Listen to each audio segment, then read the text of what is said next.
So, okay, now we're good. All right, great. I'd like to open the public hearing concerning the adoption of the 2025 operating budget for Tompkins Portland Community College.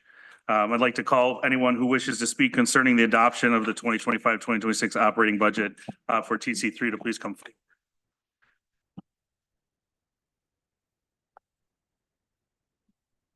If I could ask for public commenters today, because we're having some audiovisual changes, to just come up to the podium here, that would be appreciated. That way you're captured on camera. Hello, my name is Dennis Panagitsas and I represent the Tompkins Cortland Community College. I'm the Chief Financial Officer. I would like to thank Tompkins County for the continued support and appreciate all your support over the years and for this year as well. Thank you. Thank you. I'd like to ask if there's any additional speakers who wish to speak concerning the adoption of the 2025-2026 operating budget. I see Legislator Lane. I just want to point out that TC3 President Amy Kremenek is on virtual. Thank you. Amy, thanks for joining us. Thank you. Thanks for having me. And just to echo Dennis's comments, we are grateful for the support of this body. Thank you. All right, this will be the last call for anybody who wishes to speak on this topic during the public hearing. All right, seeing none, we'll go ahead and close the public hearing. Next up on the agenda, I would like to call to order the July 15th, 2025 meeting of the Tompkins County Legislature. It is 5:32, and if you could please join me in the Pledge of Allegiance to the flag. Pledge allegiance to the flag of the United States of America and to the republic which stands one nation under God, indivisible, with liberty and justice for all. A roll call of members, please. Mike Sigler. Here. Shauna Black. Here. Travis Brooks. Here. Randy Brown. Here. Amanda Champion. Here. Deborah Dawson. Here. Rich John. Here. Ann Corman. Here. Mike Lane. Here. Greg Mezzi. Here. Dan Nolan. Here. Veronica Pillar. Here. Lee Shirtliff is asked to be excused this evening. Dan Klein. Here. We have 13 members present and have a quorum. I'd also like to take a moment to welcome our newest legislator, Dan Nolan of Legislative District 3.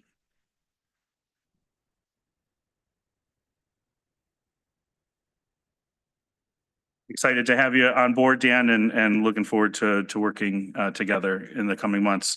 We also have our chair, Dan Klein, remotely. Dan does qualify to participate based on our remote attendance policy in the meeting today. All right. Next up, we have presentations and proclamations. We have one proclamation this evening, the proclamation for Tompkins County Disability Pride Month, and that'll be read by Legislator Dawson. Thank you, Greg.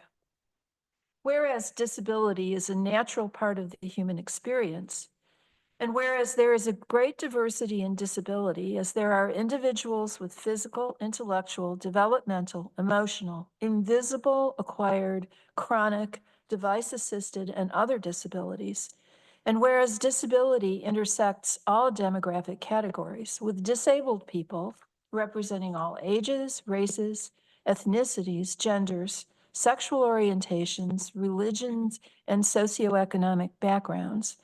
And whereas over 1 in 4 adults in New York State have some form of disability, as of 2022 data from the U.S. Centers for Disease Control and Prevention, with that fraction rising among low-income adults and older adults.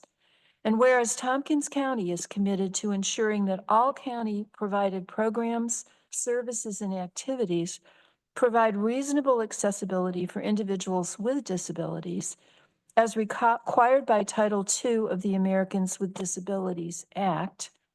And whereas Disability Pride Month is celebrated in July in the U.S. to commemorate the signing of the ADA into law on July 26, 1990.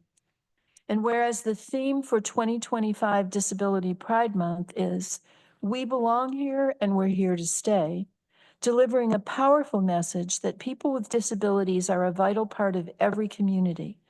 This year's theme is both a celebration of disability pride and a clear call to action, rejecting shame, internalized ableism, discrimination, bias, and exclusion. And whereas the Tompkins County disability community, undergirded by the ADA, continues to demand equity, inclusion, and full participation in our county and American society as a matter of simple justice. And whereas Tompkins County celebrates the gifts, experiences, and contributions of the disabled community, acknowledges the reality of the disabled experience, and recommits to creating inclusive community, now therefore be it resolved that the Tompkins County Legislature does hereby proclaim the month of July 2025 as Disability Pride Month in Tompkins County. And together with our entire community, we celebrate and honor every single person's unique needs, strengths, and value. And we strive to dismantle all barriers to inclusive access for all. In witness whereof, Greg Mezzi will set his hand and cause to be affixed the Great Seal of Tompkins County, State of New York. Thank you.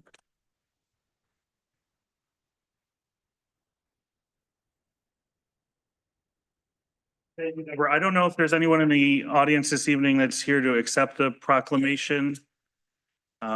If not, that's okay. Deborah, thank you for reading that, and we'll make sure it gets shared with the appropriate folks. You did notice too that there was a Tompkins County Office of the Aging proclamation on the agenda. That'll be moved to the August 5th meeting. In terms of announcements of executive sessions and reordering of business, there will be an executive session held later this evening, which I'll go into the details at that time. And I would like to suggest a reordering of business and would like to consider the appointment of the new DSS commissioner and the adoption of the TC3 budget prior to privilege of the floor public, if there are no objections. Okay, seeing no objection, Travis, I believe you have a member filed in your red folder.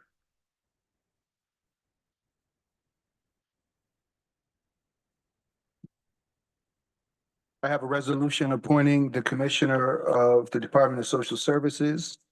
Can I get a move? Moved by Legislator Brooks. Oh, yeah. Second. Great. And seconded by Legislator Dawson. All right. Whereas the position of Commissioner of Social Service is vital to the continued provision of essential social services to the residents of Tompkins County. And whereas by Tompkins County Charter, the county administrator was charged with appointing an individual to the position subject to confirmation by the Tompkins County Legislature and appropriate New York State agency. And whereas Brittany Earl has demonstrated the experience, leadership, and qualifications necessary to serve in this critical role.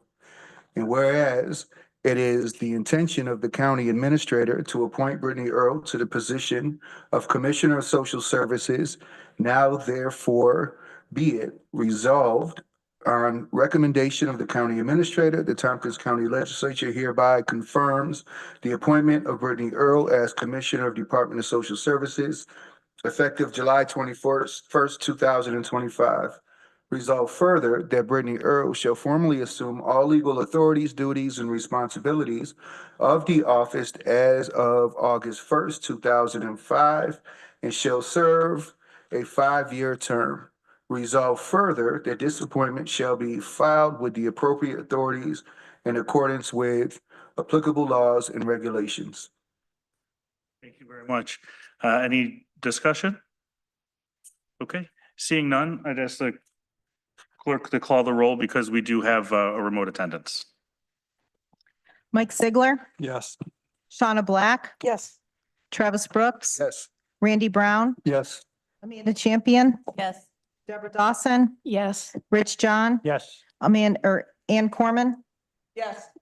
Mike Lane, Yes. Greg Mezzi, Yes, Dan Nolan, Yes. Veronica Pillar, Yes. Dan Klein, Yes. That passes unanimously. Welcome aboard, Brittany.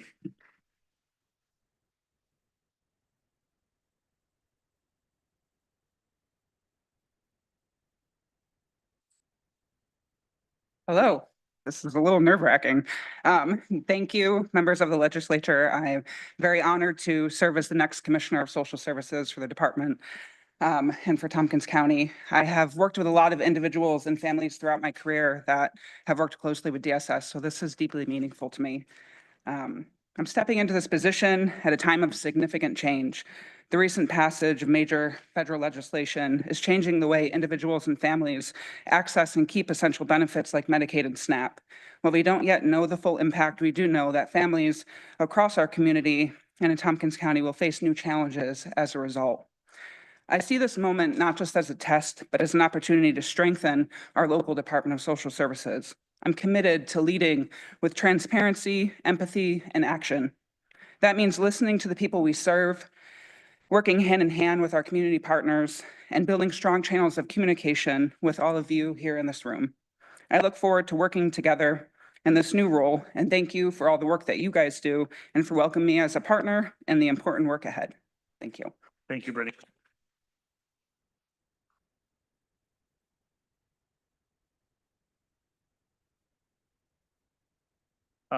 Okay, next, I would also like to move up the resolution, the adoption of the TC3 2025-2026 operating budget, and I'd ask Legislator Lane to introduce the resolution. Thank you. This is Resolution G, adoption of the 2025-26 operating budget, Tompkins Cortland Community College, and I so move. Moved by Legislator Lane. Is there a second? Seconded by Rich John. We've had several presentations by the college, several revisions by the college. I think this is a good proposed budget. It does not have changes in the general operating funds for either county. However, we will be talking more about how we can continue to support our college in the future. I really want to thank the folks at TC3, President Kremenek, and all the others there who have worked on this budget. And it's my understanding that this is going to, if it hasn't already, it's going to probably be passed by Cortland without difficulty. Great. Any comments? Okay, seeing none, if the clerk could call the roll. Mike Sigler, Yes. Shauna Black, Yes. Travis Brooks. Yes. Randy Brown, Yes. Amanda Champion, Yes. Deborah Dawson, Yes. Rich John, Yes. Ann Corman, Yes. Mike Lane, Yes. Greg Mezzi, Yes. Dan Nolan, Yes. Veronica Pillar, Yes. Dan Klein, Yes.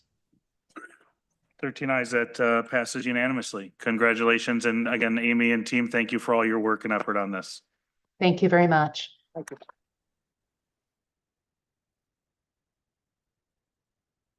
Other item, it's been requested that Resolution O, a resolution to update the Administrative Policy Manual, Policy 01-43, Diversity, Equity, and Inclusion, ID 13324, be reordered and moved. And I'd like to put that under, right after the chair's report, or chair's appointment, if there's no objection.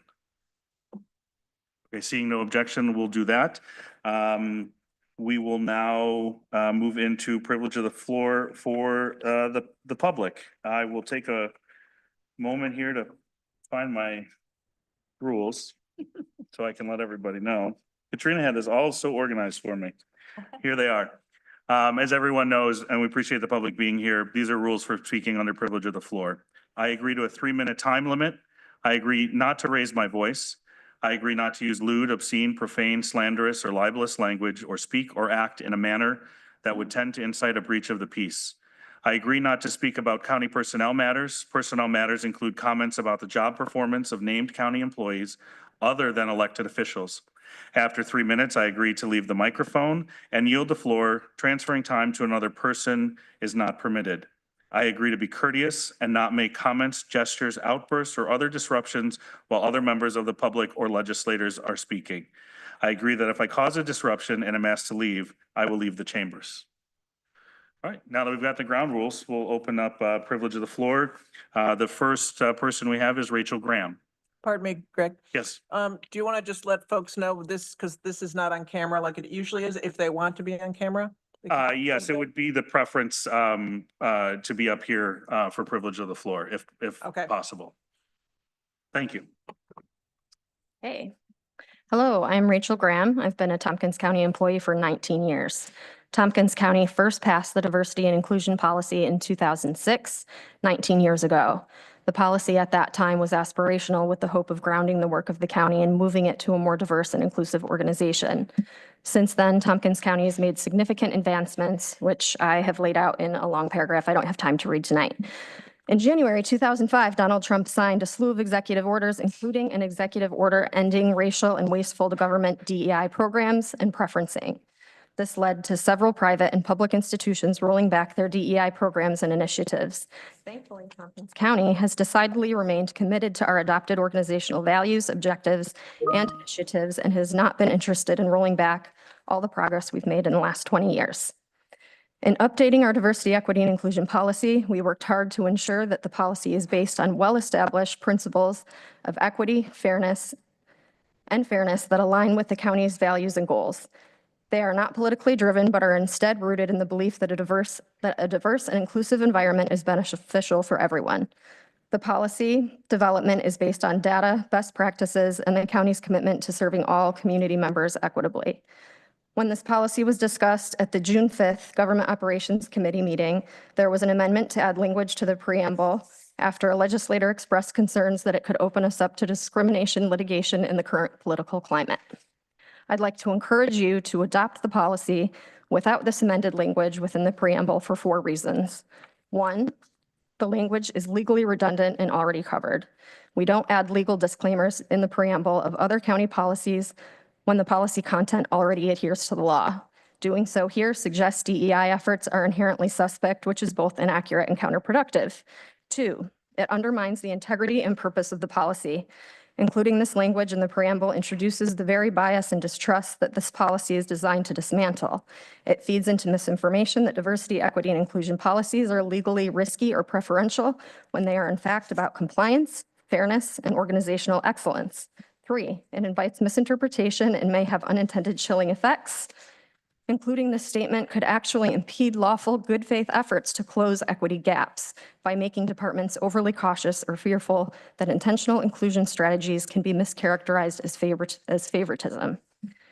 4, it's politically responsive but not policy appropriate. Tompkins County has historically led with integrity and courage on equity and justice. Weakening this policy with unnecessary disclaimers dilutes our values and sends the wrong message to employees, community members, and peer municipalities. The current policy moves us from being aspirational. It is now operational, accountable, and legally grounded. To insert the disclaimer in the preamble implies that the rest of the document is in tension with the law, which is inaccurate and unnecessarily defensive.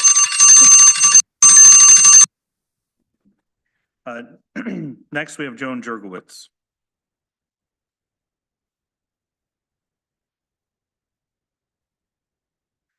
Joan, did I say your last name right, or did I say it wrong? I'm sorry, what? Did I say your last name correctly? You did. All right, thanks, okay. We're close. No, it was correct. My name's Joan Jerkowicz. I'm a resident of the city of Ithaca. And for those of you who don't know, I was a longtime county employee, recently retired. During my time with the county, I had the opportunity to work on this draft DEI policy update. I just wanted to share a few thoughts. First is how proud I am to have been a part of this organization. This is not a new policy. This is just furthering the county's efforts on diversity, on equity, on inclusion that have already been established in the county. And it really is a sense of pride that I had the opportunity to work with such an organization. I'm also happy that I'm a resident of this county and live in a county that promotes these policies, these values, and these priorities. Thank you, and I hope you will look with favor on the proposed update of the DEI policy. Thank you. Thanks, Joan. Thanks for being here. Next up, we have Amanda Kirschgessner. Good evening, and thank you for being here tonight. Brittany, I've already noticed a tone change at DSS. I was in there this afternoon, and everybody seemed lighter and happier, which was awesome. So I'm not sure what changed, but Please keep it up. Seems like a great choice, folks. I'm here tonight to talk about reimagining county government, and I want to strongly encourage you to consider us to be on the Titanic. And guess what? There's an iceberg in the water, and it's this county government building. And I know turning a project around is a big, big effing deal, but you guys got to do it because you know who really needs the money? Public safety. I don't know the last time you've been up to visit somebody at county jail, but I could introduce you to inmates and detainees who would tell you that they need resources. Because right now, they're up against a really, really hard staffing issue. Because they don't have more COs, they can't provide recreation and enrichment to the level that the people in there need. All right, because a lot of people up there are up there for drugs and for mental health related issues, and often both. So because they don't have the resources, they can't properly supervise the inmates without having either more staffing or a better designed facility. And I know that I was part of a team of people that fought against it, but I would love to introduce you to people that I know personally, have known for years, who have been in and out of that jail, and will tell you this is absolutely something we need to do. As for where we would put county government, I hear the convention center at Asteri isn't all that often used, and I know that Herald Square has sat vacant on the ground floors since it was built. So I would encourage you to look at these readily available options that just need a little build out. And since we abated them, and I'm sure they would love to have some county rent in the buildings, you might consider rearranging or reorganizing your priorities right now, because I'm telling you, they're doing a great job up there. I was up there every visit for about a month trying to help a friend navigate the situation they were in. And people will talk to you. You guys still have my number. Happy to send another email with my contact info. But please, please, please, please, if you're going to bond anything, we need to invest in the public safety department. And I know that the leadership there is more than happy to work with you on making it as humane and just and restorative as possible. Thank you. I yield the rest of my time. Thank you, Amanda. Next up, we have Dirk Trakey. Tracey.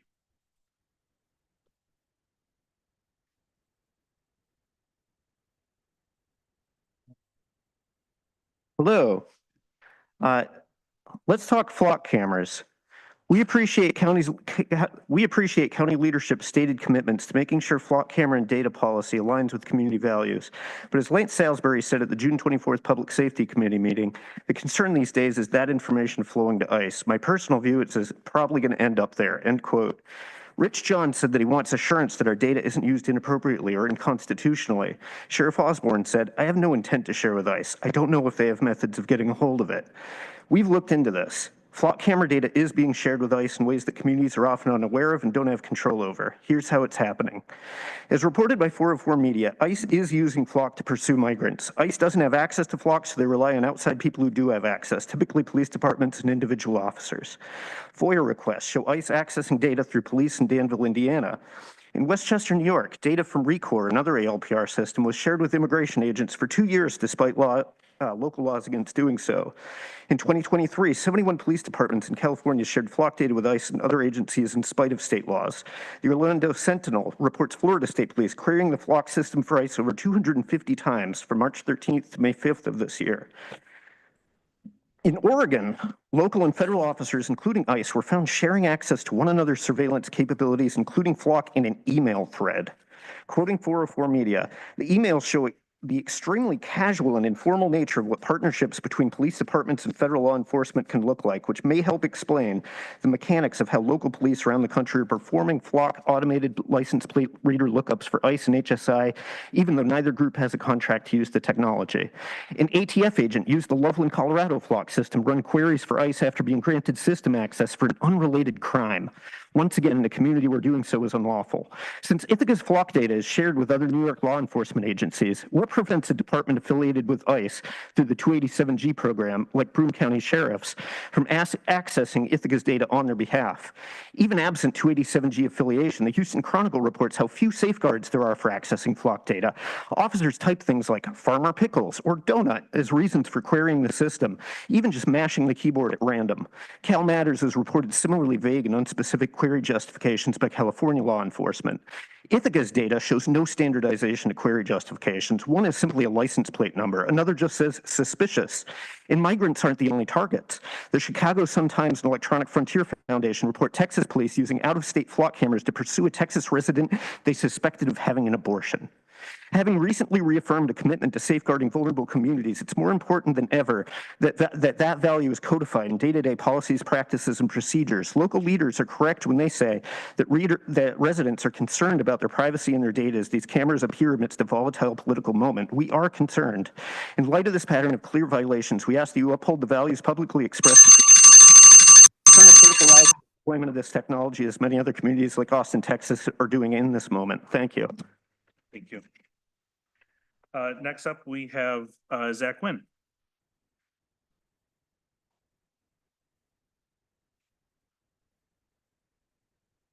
Good evening. I have sent police dispatch audio of another death that was reported at the Asteria last month on the 18th. I'd like to speak to Resolution H, authorization to contract for Tompkins County minimum wage plan study, for which I believe $50,000 has been set aside. I think this is a bad idea and a waste of public funds. These funds are to be used to study the potential for doing something that is outside the county's authority, with the responsibility for setting minimum wage resting solely with the New York State Department of Labor. Any attempt to set a local minimum wage without approval from the state legislature is going up against numerous well-established legal precedents and New York State preemption of local laws. New York State Labor Law, Article 19, the Minimum Wage Act. This law vests exclusive authority to set and regulate minimum wage in New York State through the Department of Labor and the state legislature. It does not authorize municipalities to establish their own minimum wage for private employers. As a result, any local ordinance that sets a higher wage standard is preempted by state law. And under New York State law, local governments cannot legislate in areas where the state has shown clear intent to occupy the field. Courts determine preemption when a state law is so comprehensive that it leaves no room for local regulation, even if there's no explicit language saying so. Some key court decisions supporting this preemption is Wholesale Laundry Board of Trade v. City of New York from 1962. Court invalidated a city law regulating labor conditions, holding that labor standards are a state matter and local ordinances cannot conflict with state labor laws. There's also the matter of City Council of the City of New York v. Bloomberg. The highest court of New York established that a local law is preempted when the state legislature has clearly evinced a desire to preclude local regulation in a particular area, even expressly or by implication. The court found preemption even without explicit statutory language based on the state's comprehensive regulatory scheme. New York City, despite its size and home rule, unsuccessfully lobbied Albany for local wage setting authority in the early 2010s. Governor Cuomo and the legislature ultimately rejected this push and instead created state-set regional wage tiers in 2016. I believe many of you understand these issues already, as they were raised by legislator Dan Klein during the initial discussion that resulted in funding for this study. You are voting to spend up to $50,000 of taxpayer money on something you are not allowed to do. This is not a good use of public funds. You do not need to be an economist to know that raising the minimum wage to $18.45, $21.25, or $24.82 would do. It would cause wage compression, business closures, and inflation. Please instead focus on lowering the cost of living here by reducing the tax burden, and do not pass Resolution H. Thank you. Thank you. Next, we have Katie Church.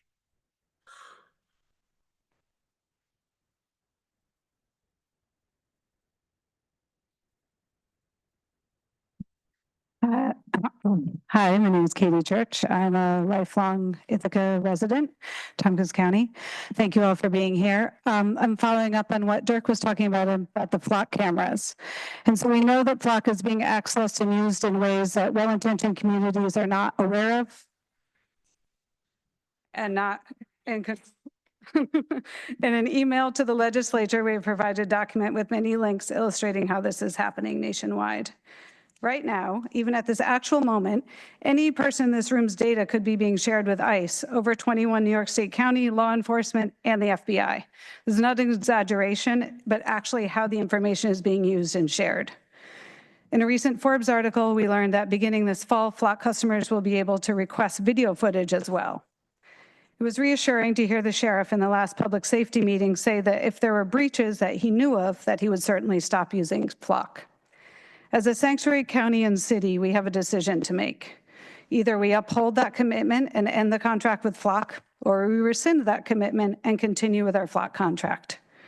We know of other communities who have chosen to stop using flock because of the breaches of security and concerns for public safety. In early June this year, the Austin, Texas city manager announced the city council would not vote on renewing the program. Austin should not be participating in Trump's mass surveillance programs, said one council member, and we have evidence that ICE is actively collaborating with Flock, and ICE essentially has a side door access to Flock's cameras and data sets, and that data is being used to enforce ICE actions. He also said the data could be shared with other agencies that track people seeking abortions and gender-affirming care. Another example is Elbert County, Colorado, and there it was the county commissioners who decided to end their contract with Flock. One commissioner said that the retention of data, how it's secured, who may or may not have access, and what it is used for are his primary concerns. He noted that the technology has advanced so quickly that regulations haven't had a chance to catch up. In his opinion, there is no oversight and the field is largely unregulated. These are two examples, and there are many more. And I urge Tompkins County to join the movement of conscientious local governments who are choosing to stop engaging in unregulated mass surveillance. We ask that in light of the evidence of loopholes that allow the abuses of the Flock system in other localities, that we, one, pause this use and further installation of the Flock cameras until we have completed a thorough and in-depth review of the risks and dangers to public safety, and two, we adopt a comprehensive surveillance data policy based on a model bill drafted by the ACLU as an example. Thank you, and we look forward to talking about this more. Thank you. Next, we have Pei Soyinka Arele.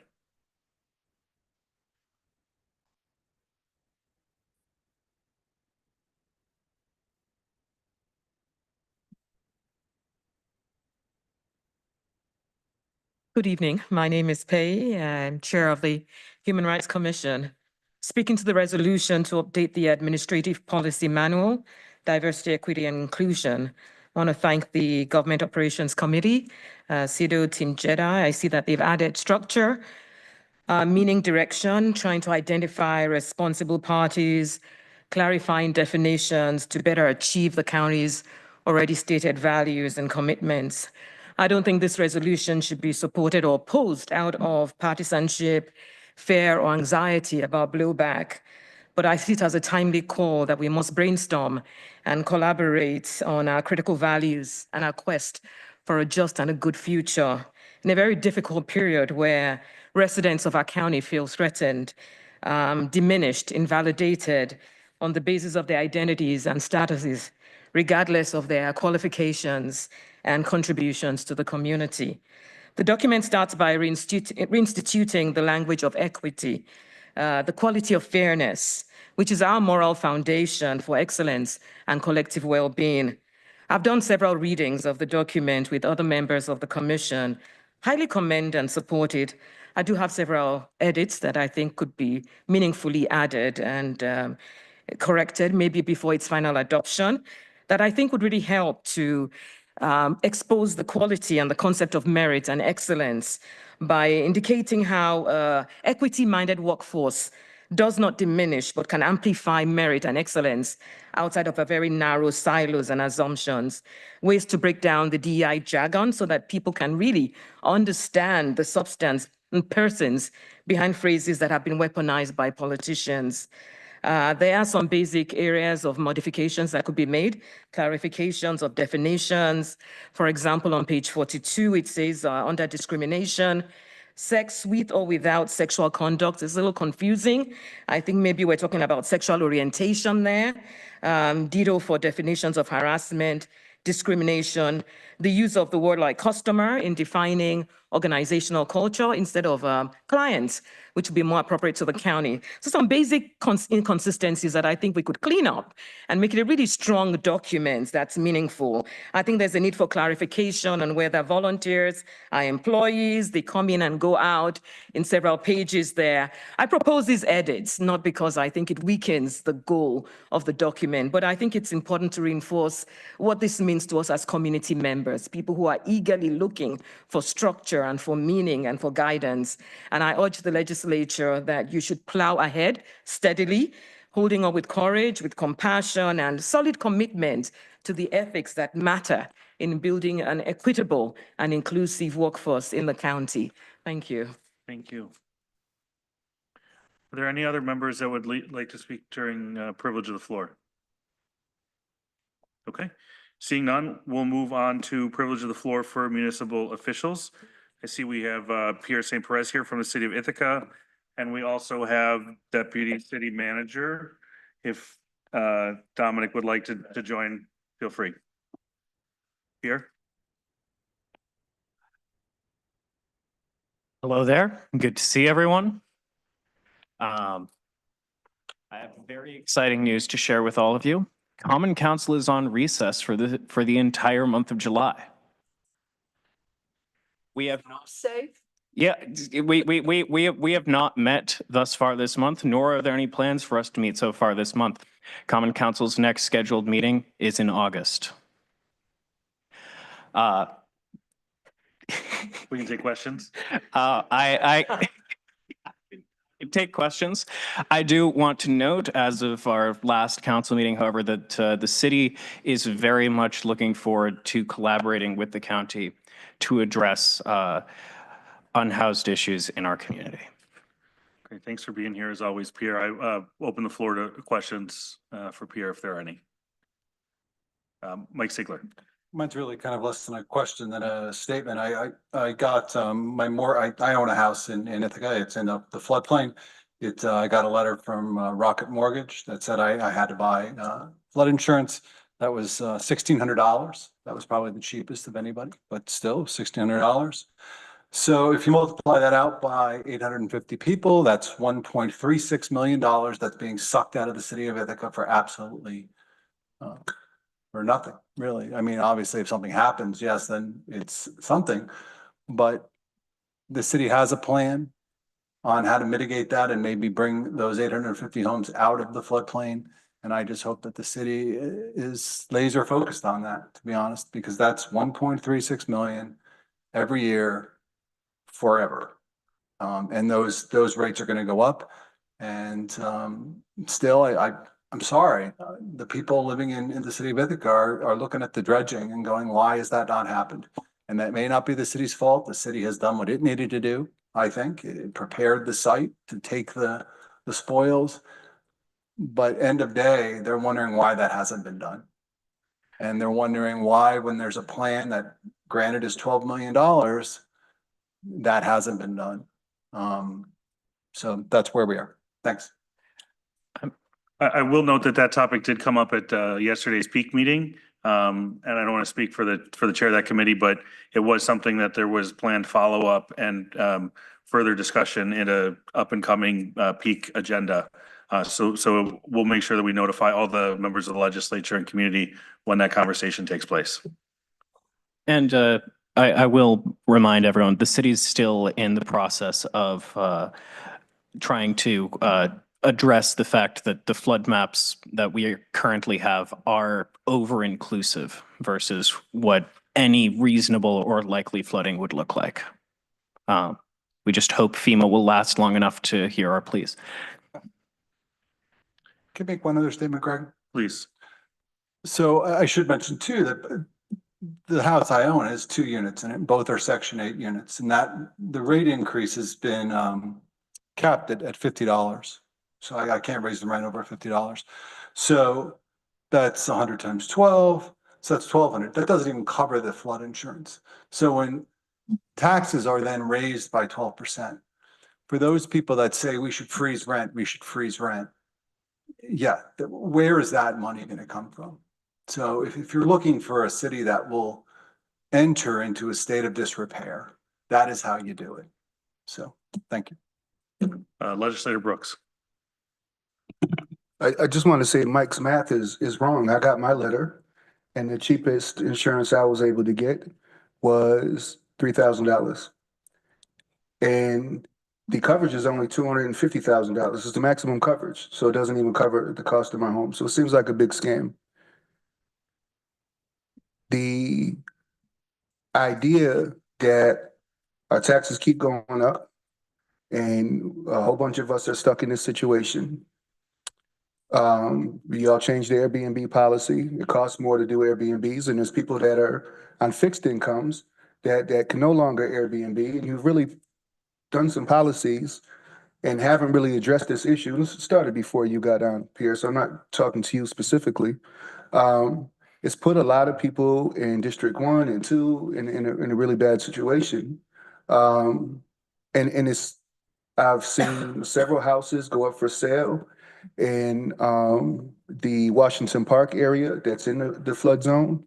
And I would imagine our taxes are going to go up again this year, both with the city, the county, and the school district. We're in a really difficult bind.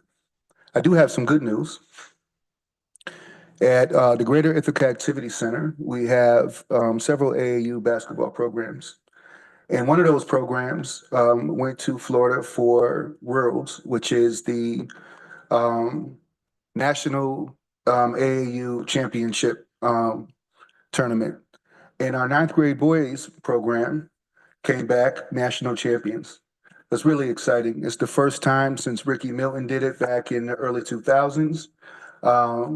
So out of 100 and some odd teams across the nation that qualified for this tournament, the GIAC Immortal Wolfpack are national champions, and it's really exciting. All of the kids attend Ithaca High School.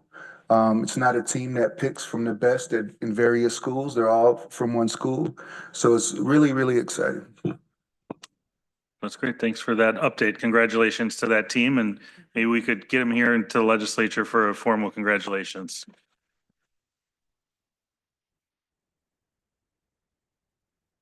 Other questions for our esteemed colleague from the city of Ithaca? Veronica.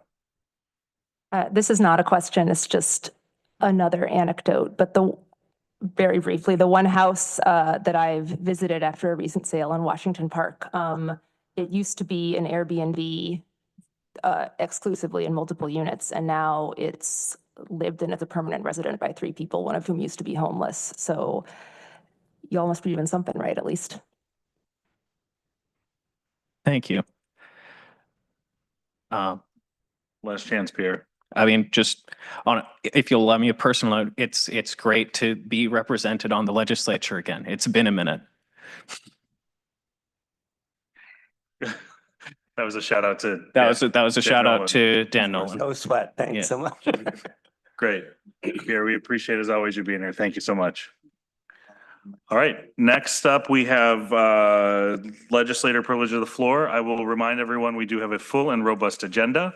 And in the words of my good friend here, Amanda Champion, let's keep it crisp.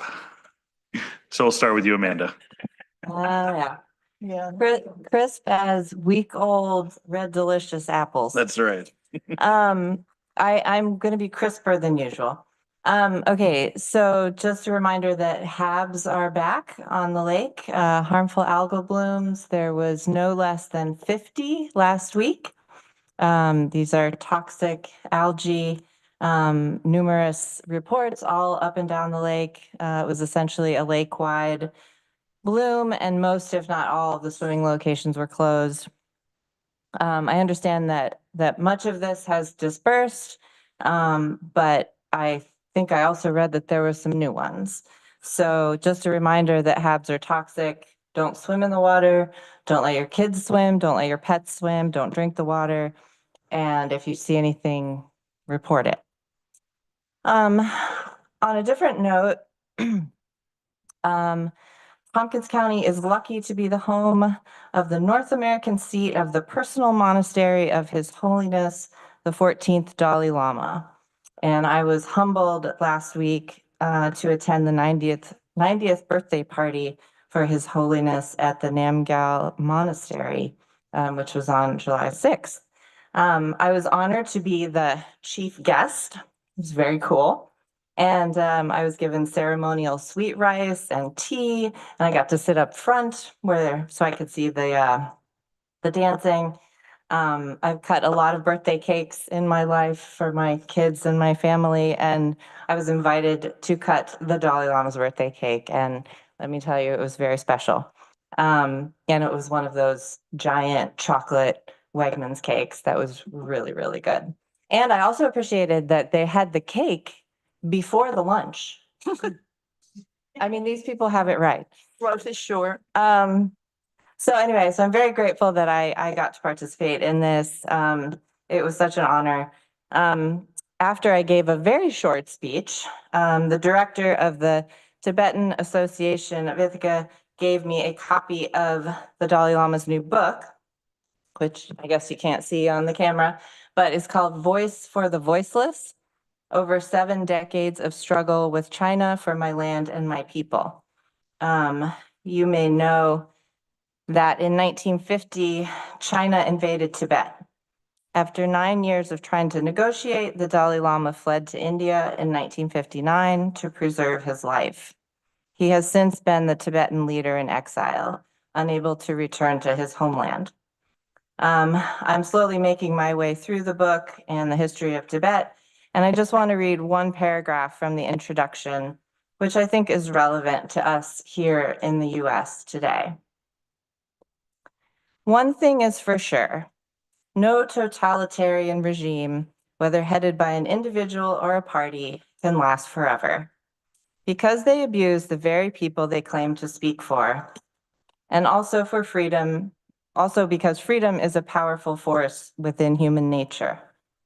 Furthermore, the very nature of their rule, paranoid, suspicious, and afraid of ordinary citizens, makes totalitarian regimes inherently unstable, even if the gun may prevail in the short term. To celebrate His Holiness's birthday, the Central Tibetan Association has declared this is the year of compassion. I think we need compassion more than ever now, and I hope that I can expand my compassion in my own actions. And I just wanted to read a couple other thoughts from the Dalai Lama about compassion. Whether people are beautiful and friendly or unattractive and disruptive, ultimately they are human beings, just like oneself. Like oneself, they want happiness and do not want suffering. Furthermore, their right to overcome suffering and be happy is equal to one's own. Now, when you recognize that all beings are equal in both their desire for happiness and their right to obtain it, you automatically feel empathy and closeness for them.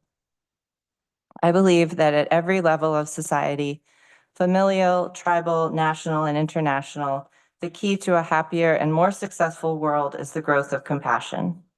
We do not need to become religious, nor do we need to believe in an ideology. All that is necessary for each of us is for each of us to develop our good human qualities. I try to treat whoever I meet as an old friend. This gives me a genuine feeling of happiness. This is the practice of compassion. So again, thank you to the Ithaca Tibetan Association and the monastery for inviting me. It was a great honor. Thanks, Amanda. Thanks for being there to represent Tompkins County. Other legislators, Legislator Corman. Yeah, I just want to say a few words that are banned or flagged from our federal government right now.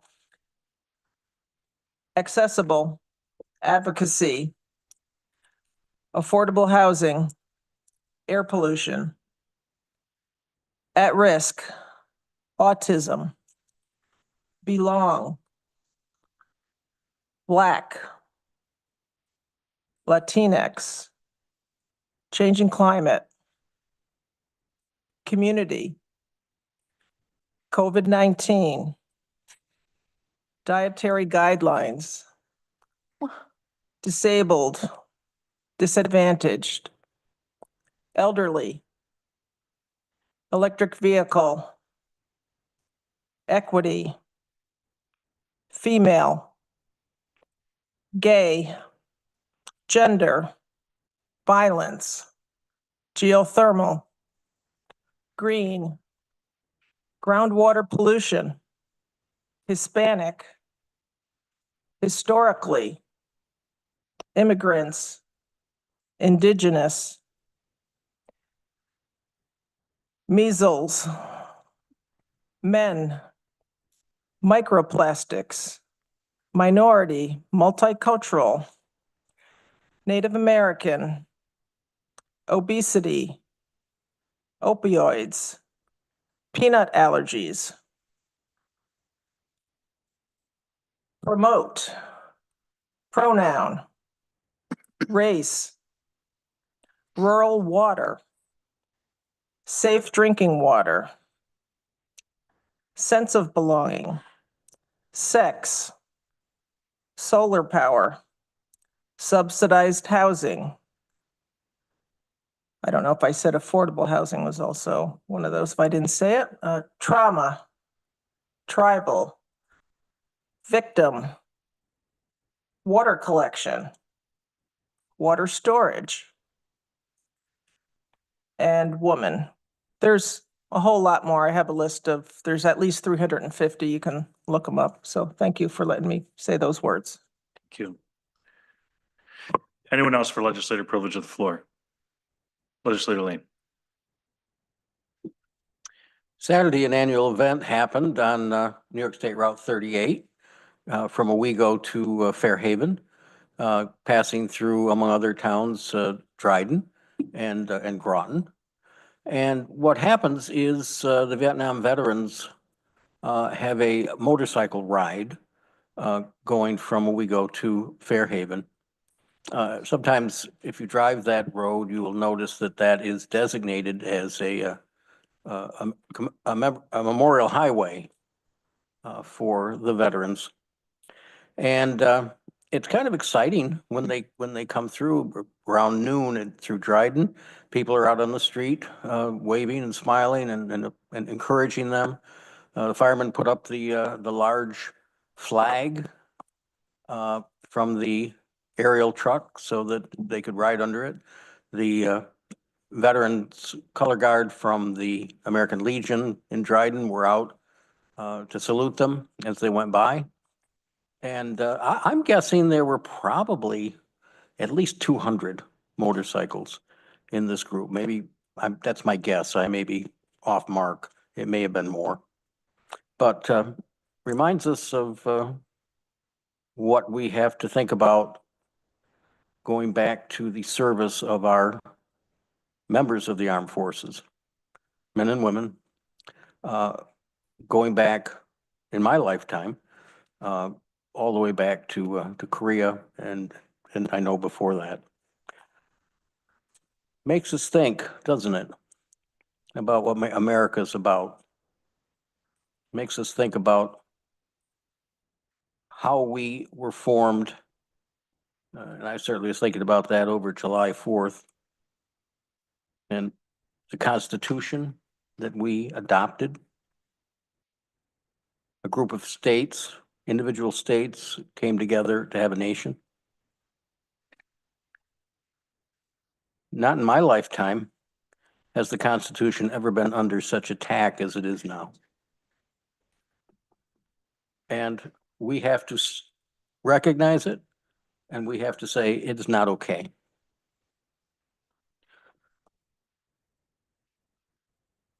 When I was fairly young in school, some of our teachers wanted us to see films of what the Nazis did in Germany in the concentration camps. They showed us these starving people, the films of the ovens, the people who were dying, who couldn't even eat when they were given food. Auschwitz, Belsen, other concentration camps where the destruction of people who were just not the same as the Aryan race were regularly happened in the gas chambers and in the ovens, or just taken out and shot.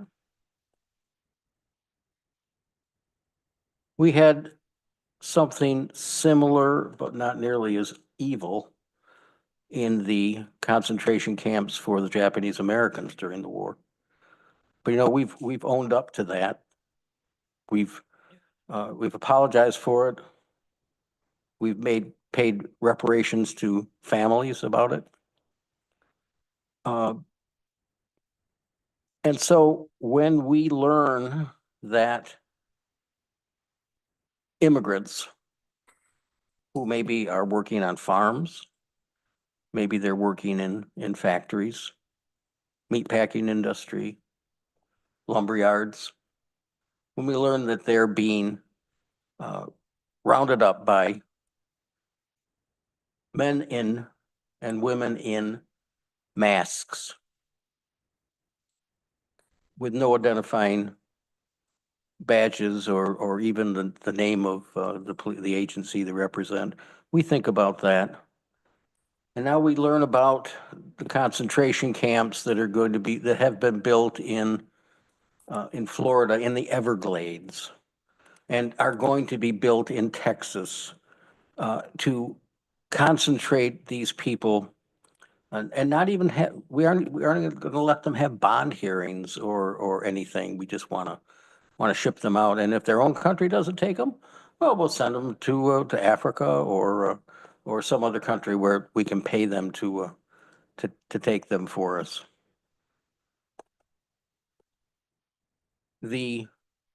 What they don't want, of course, is for anyone to describe what the conditions are within these foreign prisons or concentration camps, and we know that. And that's why they are so careful, and so that they argue they don't want these people brought back and to face justice. And maybe a lot of them should be deported. I'm not saying they shouldn't. I just think they should have their day in court like each of us ought to have. And so whether it's Nazi Germany or whether it's America, concentration camps are not what we're about. They're not about our Constitution. We're about justice for all. Thanks, Mike. I have Legislator Klein on Zoom. Sorry, Dan, I didn't see your hand. No problem. Thank you. I didn't want to let this meeting go by without noting that two of our longtime county department heads, that this is their last month in those positions. Kit Kephart, our commissioner from the Department of Social Services, will be leaving at the end of this month.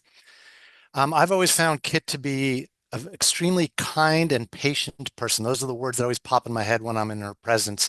And really, this is true. Being in her presence has always made me aspire to want to be more kind and patient.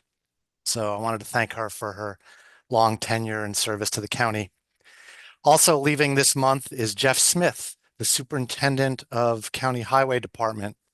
And I wanted to tell one quick story about Jeff. There was a house in my district that was built on a sharp curve on a rural road, and cars would often go too fast around that curve and smash into the stone wall in front of this person's house, which obviously was bad for the driver, but was also quite traumatic for the resident. And so she reached out to Jeff Smith, and Jeff and the County Highway Department put up some very strong signage. And then there was another further accident right in front of on that curve. So Jeff and the highway crew took a next step and they put up flashing lights. And there was another crash. And so then the highway crew went ahead and cut rumble strips into the pavement from both directions. And that combination of things did seem to help. However, sometime after that, Jeff was approached by members of the bicycling club in Tompkins County and they told him that those strips in the shoulder were very difficult for the bicyclists. So Jeff had his crew go out there and fill in the little strips that were in the shoulder so that the bicyclists would have a smooth ride, but the cars would still experience the rumble strips. I just found his responsiveness and attention to detail in this particular case extraordinary. And so for both Jeff and Kit, I thank them very much for their long service, and I wish them well in whatever comes next. Thank you. Thanks, Dan. Legislator Pillar. Thanks. I have three things. I'll try to be real quick.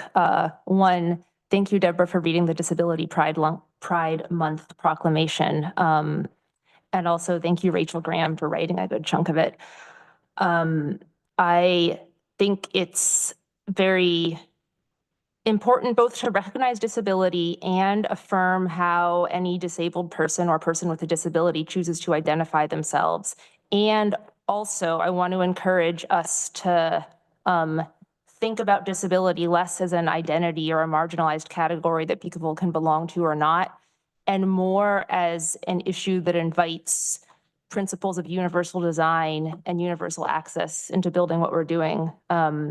Things like curb cuts, which are all over the place, and they're not for people who aren't using wheelchairs, but they are used by kind of everyone. Our public library is a great example of this. I was watching one of our meeting videos the other day, and there were captions on it on the Zoom, which was great. It might have been an accident, but I liked it, even though like I can hear.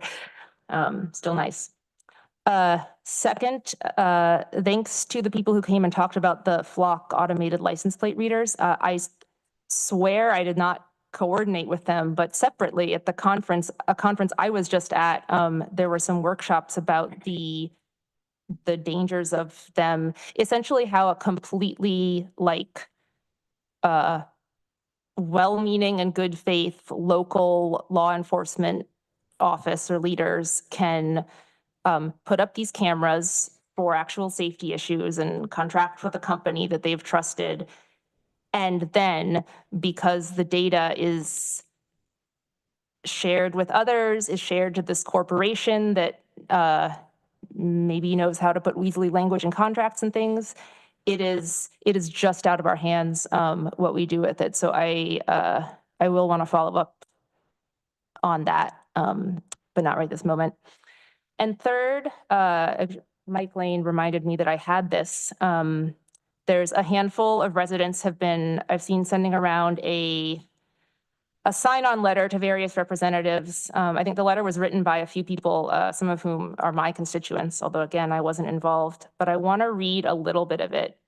It is essentially asking, well, quoting, now that the funding for a huge expansion of ICE and detention centers, AKA concentration camps, has passed, are our local and state elected leaders organizing and planning for what will inevitably be coming our way? I'll skip some.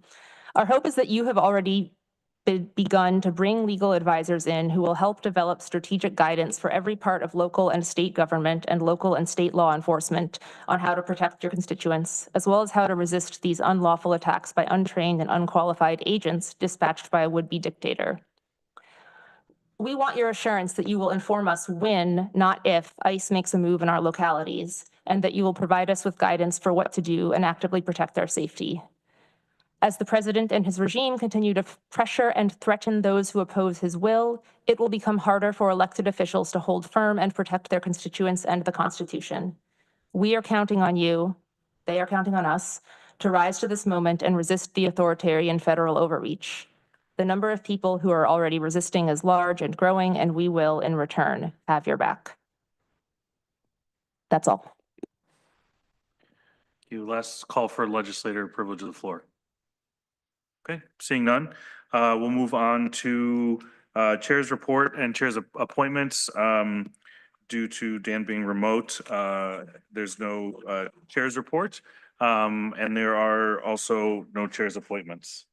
So at this time, I would like to take up Resolution O. If I could ask Legislator Corman to go ahead and move that.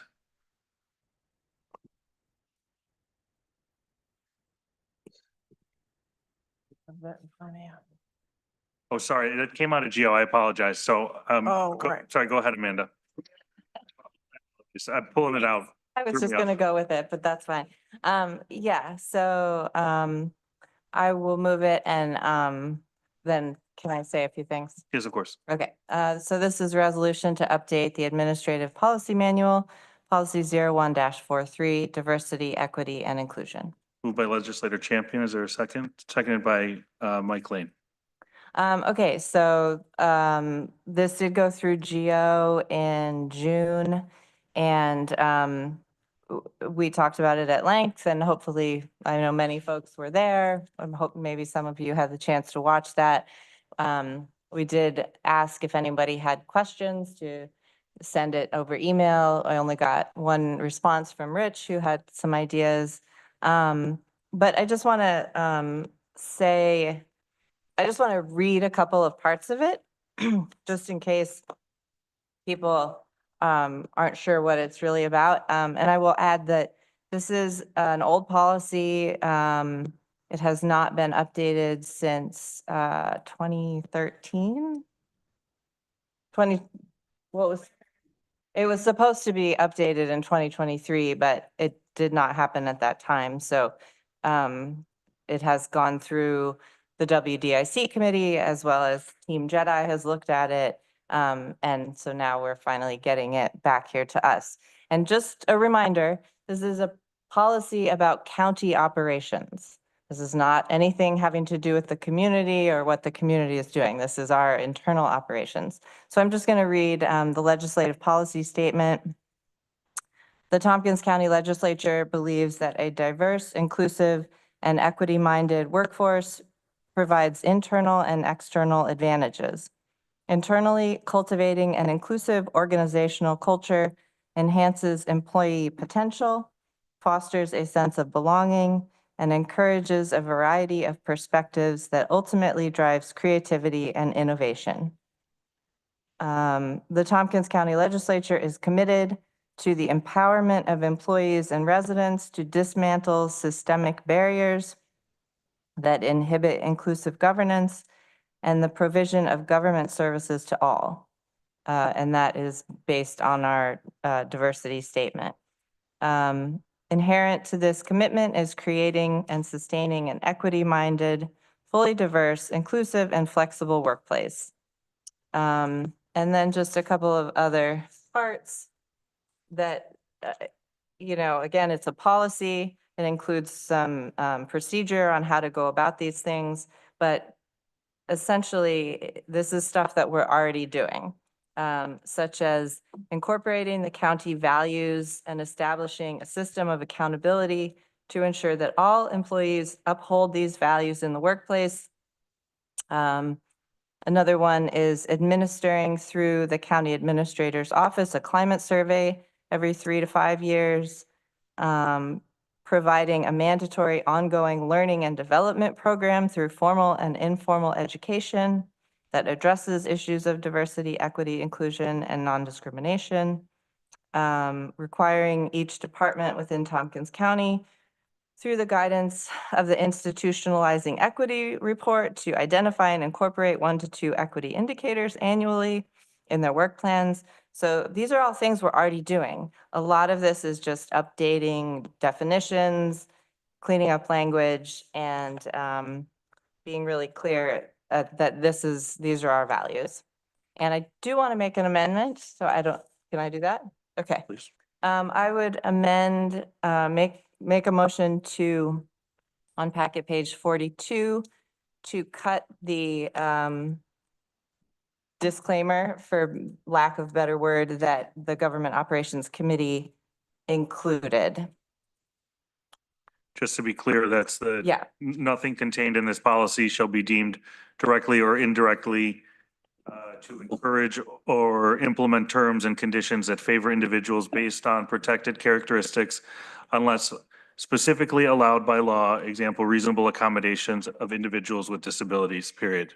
Yes, and I will also say that our Chief Equity and Diversity Officer, Charlene, is here, and she is more than happy to answer questions as needed. But that is my amendment, so hopefully there's a second. Is there a second? Seconded by, I'll second that. And just note, it's also on packet page 49 if you're looking at the clean copy. Okay, thank you. so is that, oh, sorry. It's in the same spot of the, Yeah. all right, so there's been a motion to amend, there's been a second. We're now going to have discussion on the amendment, just so everybody's clear. It's on those blue words there in your packet. I see Legislator Dawson. Yeah, I could support this policy, but not without that language. I'm sorry. I know that you all want to move forward and double down with this, and I have no problem with that. But having read the executive order, I think it would be prudent of us to leave this in here to make it clear that nothing in this violates the executive order. I can't vote for something that potentially could make our situation worse than it already is. Sorry. Legislator Corman. Yeah, I think the legislative order is illegal. And so I'm not, pardon me? Executive The order? executive order, sorry, is illegal, and as I, for instance, read some of the words, I mean, there's, so it's totally illegal and unconstitutional for them, for the federal government to be telling us, you know, which words we can use, which words we can't, and to change our local policies. I mean, We're not changing the policy. Sorry, I'm gonna, Ann, please finish. so I'm not going to follow that executive order. We're gonna stay the course. This is our policy. We're just updating it. We don't need to have this in here to protect ourselves or for whatever. And plus I don't think it's gonna work. Anything we add to try and say that, you know, legally that's gonna protect us, or to take words out, or to change anything, it's not gonna help anyway. So I think this is a time to stand up and to say, this is just our regular policy. And I don't think we need it in there. Legislator Black. So I think what's really interesting is that many years ago, we voted on this policy, something very similar to this, and it was voted through. We didn't have great debates. We didn't question diversity, equity, inclusion. It wasn't partisan. We had Republicans vote for it. We had Democrats vote for it. And many years later, all of a sudden, we get a list of 300 words that we're no longer able to say. One of which is my last name, which I'm pissed off about all of them. But, you know, the one thing that I think we can do and we can't do is that, you know, let's be very honest. Is Donald Trump's team going to come in and look and say, you know what? Oh my God, they have a disclaimer here. No, they don't care. They don't care. The reality is that there's a massive target on Tompkins County's back. And at this point, we have to stand on our laurels. I mean, the reality is the majority of our constituents live in Tompkins County because we do what we do. We stand up for our community. We talk the talk, we walk the walk, and they know that our citizens are going to be protected. And so either we can cower and we could bring forth different resolutions and we could put in code words for doing the same stuff that we're absolutely doing, or we could come out and say, you know what, here's what we're doing. What are you going to do? I bet they're already going to do it anyway. Let's be really honest. Let's be really frank. So, I mean, I hate to play chicken and I hate to call anyone's bluff because who knows, Derek, the sheriff could be hauling me off this evening, but you know, let's call him on it. We are who we are. You know, we're all voted in office to represent the people of Tompkins County. And personally, I know that my constituents would be pissed if it didn't have these words in it. So I stand firmly on the policy that our staff have written. I want to thank Maury. Maury's actually the one that provided in government operations this disclaimer here that we're you know, using and that we're arguing about. And so, you know, I trust Maury's you know, legal opinion, and you know, I trust Ms. Holmes, you know, and the great advice she's given us. I trust county administration, and you know, the thing that I do trust as well is our constituents. This is what people want to see in our community, and I'm going to support that. Sean, if I may, can I ask a clarifying question on the amendment? Are you saying support the amendment or support the overall passage of the resolution? The overall passage and the amendment. I mean, Okay, if you great. cut that. Yeah. All right, just wanted to clarify. Thank you. Yeah. Yep. I have Legislator Pillar and then Legislator Dawson. Oh, President Moore. I do hear to what Shauna said. And that looking at the amendment, looking at the disclaimer, which would be removed by the proposed amendment on the floor. I heard it at GO and thought like, yeah, whatever, adding a thing sounds fine if it gets people to support the policy. And and I also appreciate Maury's on the fly work, but looking at it again more carefully, after our speaker who brought up reasons to take it out, yeah, I would say I don't see the point either. I don't see that it does anything legally or, okay, I'm not a lawyer, but nothing contained in this policy shall be deemed directly or indirectly to encourage or implement terms and conditions that favor individuals based on protected characteristics unless specifically allowed by law. It's basically saying, hey, this policy is not going to violate discrimination laws, by the way, unless, I don't know, I don't get it. And I certainly don't think it needs to be in bold. I was not aware that that was how it was showing up. And so I support the amendment. Legislator Dawson, then Brown, then John. Yeah, I guess once a lawyer, always a lawyer. I've read several publications, letters, threats, executive orders from this administration. And the gist of their attack on DEI is that it is discriminatory and unconstitutional because it discriminates against basically white people and in particular white males. So to me, the thrust of this disclaimer that we're discussing is that we are asserting that this policy, which we choose to continue to adhere to, doesn't implement that kind of discrimination. I resent the use of language like cowering and, bowing down and trying to make distinctions based on the fact that we don't think the executive orders are legal.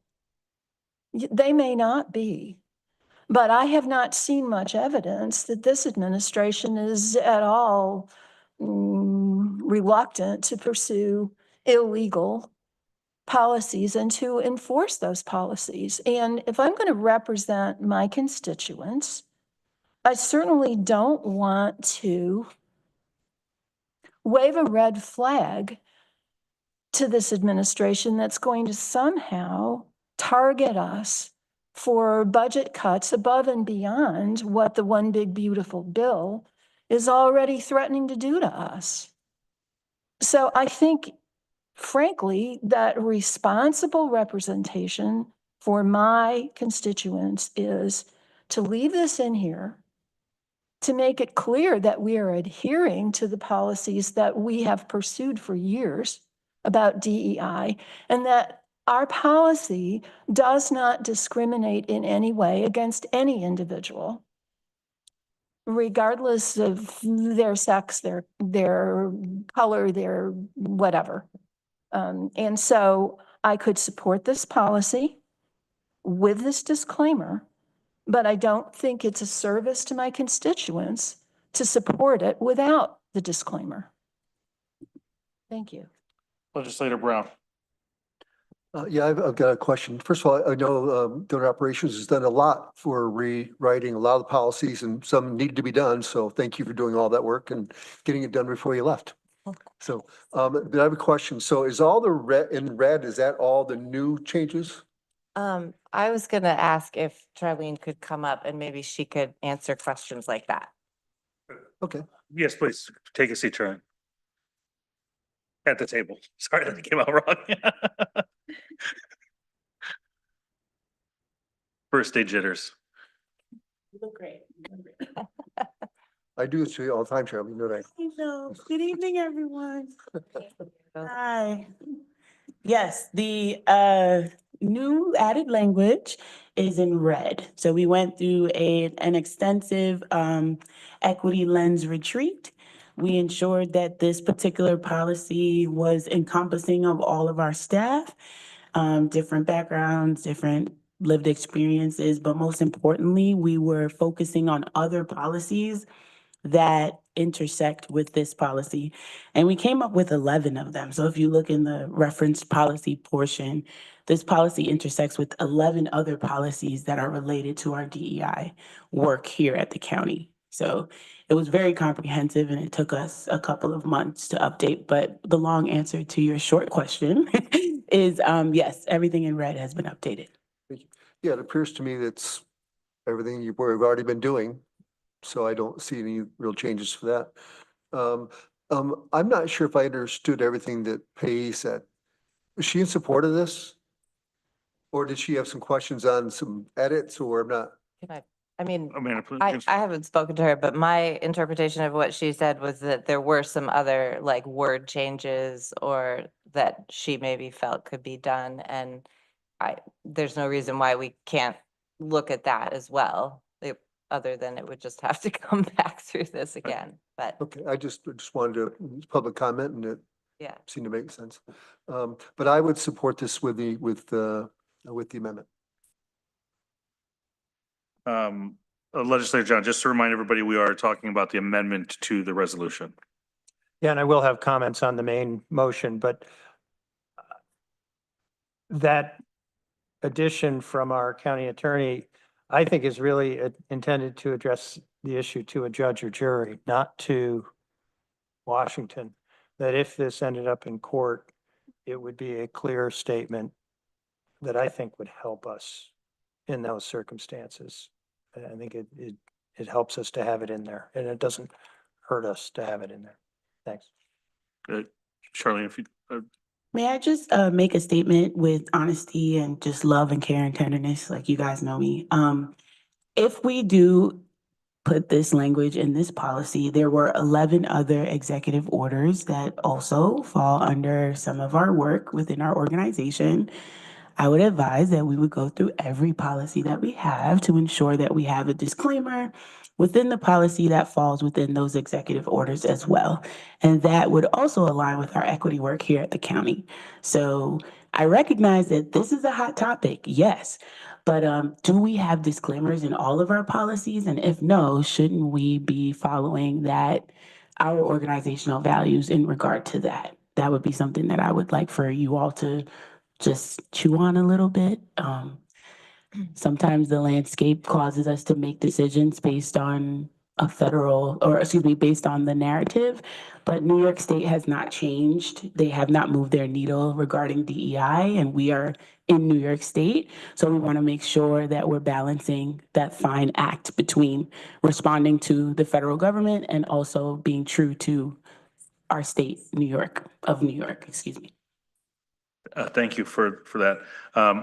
Legislator Champion. No, I just wanted to get her to the table. Great. I have Legislator Corman. Good, thanks. Good.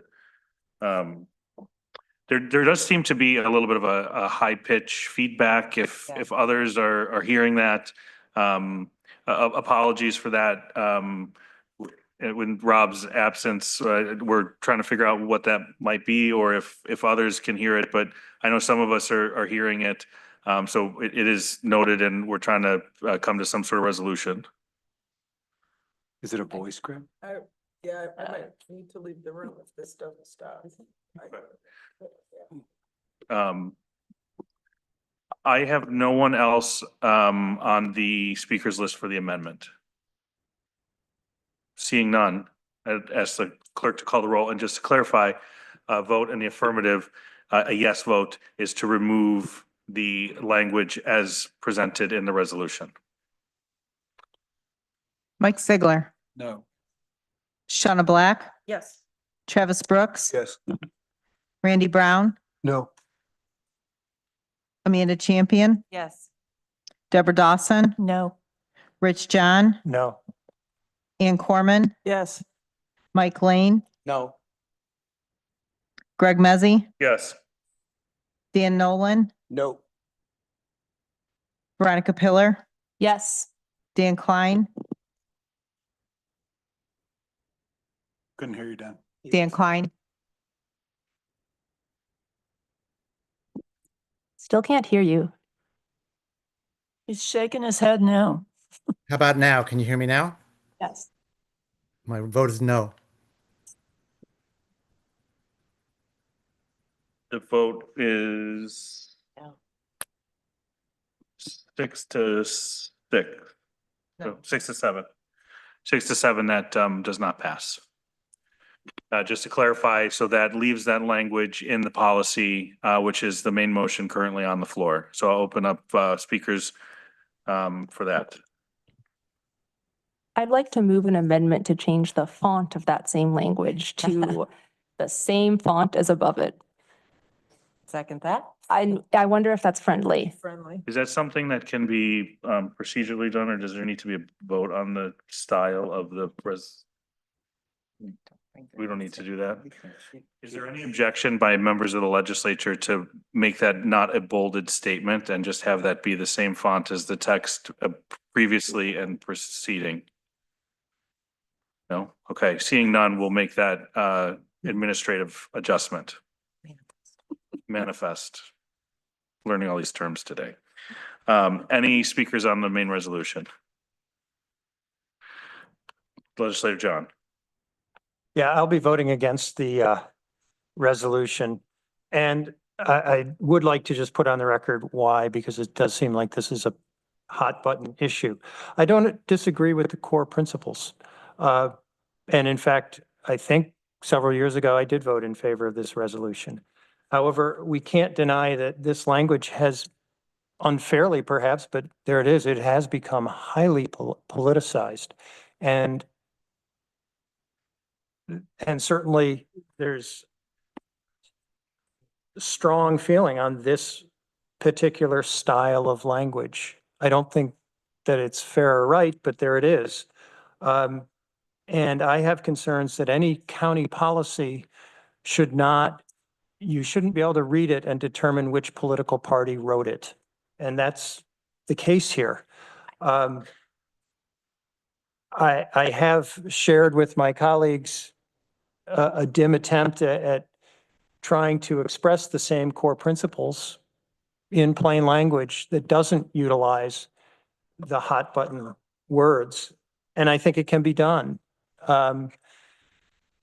And right now, I think it's important to try to think about doing that. We can certainly double down on the language that's controversial now unfairly, or we can try to chart a new course to express our principles in a way that is more inclusive.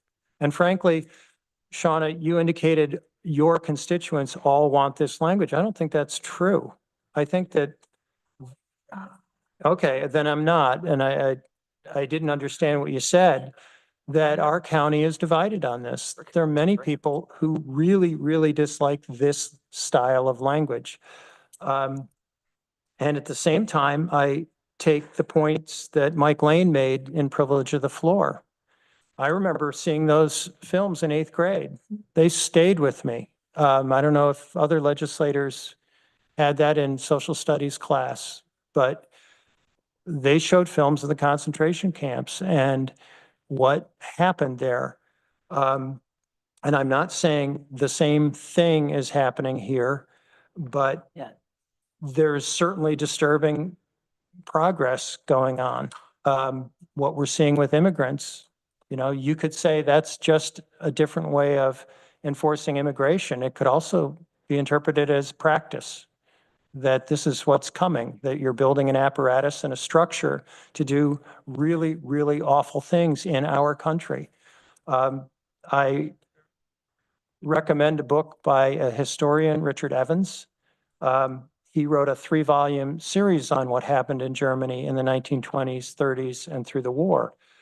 The second volume is about what happened when the Nazis attained power in Germany. And again, I'm not comparing the current administration to the Nazis, but what that book talks about is, it really is a textbook on how do you create a police state? What are the steps that you take? And there's a lot of parallels going on right now. And I am afraid of where we may be going. I hope I am wrong all day long. But if that's the case, we cannot depend on, frankly, the elected leadership on the national level. They're not protecting us. What has to happen It's the people have to stand up. And what happened in 1930s was the people remained divided. The different political parties all had separate agendas and they did not unite. They recognized the danger, but they didn't speak with one voice. It could have been stopped if they did. And we need to speak with one voice. I went to the No Kings rally. It was great, okay? And I read that there were 5 million people that went to No Kings. That's really impressive. Say that was a miscount, it's 10 million people stood up. That's 3% of the population. It's not enough. It doesn't get us where we need to go. If we want to speak with a powerful enough voice to say, no police state in our country. And if we're going to reach those people, we need to reach out. And frankly, I will borrow a phrase that is common here, which is, we need to meet people where they're at. And that means speaking in a way that they understand and can listen to us. And the core principles are strong, good principles. Why we have to speak in this odd way that alienates a good percentage of the population that we absolutely need to be allies with, I don't understand. I will not support this for that reason. I really wish we could rewrite this. Thank you. Legislator Sigler, Pillar, and Corman. So this county, I often hear people on the legislature say that, you know, we are a leader. We want to be, or we want to be a leader anyway on certain topics. And I think there's something to be said for that. I think just being first is not always being a leader, by the way. To be a leader, you actually have to have followers. But it certainly seems, at least on this issue, this county was a leader. I mean, 2013, this was passed. I've always felt it was legally redundant. Somebody had used that term earlier because I think a lot of this is covered by federal and state law. But if you want to put it in your code, you can do that. I'll get to another point about this in a minute, but so this county did lead on this issue, and I think there's something to be said for leaving it alone. I think that it was clear. I think, as Amanda stated, it's a lot of stuff we're already doing. Apparently it's nothing new. So I think by leaving it alone, you're actually making a stronger statement than by changing it. I've heard a lot of people say, oh, it's a hot topic right now. Well, but it wasn't a hot topic really in 2013. I mean, it was the first or the second Obama term had come in. These were changes that we decided to be made. And I think that's the statement, is the fact that 12 years ago, this legislature got together and decided to act on this. And that document is held up for 12 years and apparently has done certain things that we agree with. My big question is, do we have a more diverse workforce today or one that's more reflective of our community than we did 12 years ago? I think that's a valid question. Has our DEI policy worked? If it has, that makes a stronger statement than anything that we're going to say in this room. I would say, I was reading this at home and it's long. I would say that I think maybe we need to go through policies and make them just shorter. I felt a little bit like I was reading the Apple terms of service. And the reason Apple does that is because they go, nobody will ever read these because they're so long, and people go, I'm not going to read this. So my recommendation is we make things simple, and I think we go with the general principle that we don't discriminate. We don't discriminate for age or sex or gender or the color of your skin, or, I mean, the list goes on. But a simple, we do not discriminate, certainly works pretty well. And that's about it. But that would be my argument for just leaving it alone. You passed this, a former legislature of people that aren't even here anymore. I think Mike might be the only person left, actually, out of that group that passed this. And it stood for a long time. And I think that there is something to be said for that. So, thanks. Legislator Pillar. First, the one thing I agree with that Mike just said is our policies often are kind of long and hard to read, and their policy, they're supposed to be specific and implementable and cover a lot of situations. So I think that's fine. But depending on the policy, maybe it would be good if we had a practice of, doing a little like one-pager user guide for things that we have to use. But that's not really relevant to the resolution. What we're considering adopting here is not, we're talking about it as if it's a political statement, but remember, it is an internal policy. It is an administrative policy giving directions on how this county government implements certain things. In particular, our intent to be inclusive through diversity, as we say, our intent to uphold equity as one of our key 5 values that we went through a whole communal process to lift up and identify. And so I think it's okay if not every single person likes all the words in the policy. I will note that all of the words are defined clearly. Heard people from the public come and ask us to pass this policy. Not many, but we did. Thank you. I have only heard one person object to the language being divisive. It's just my colleague, Legislator John.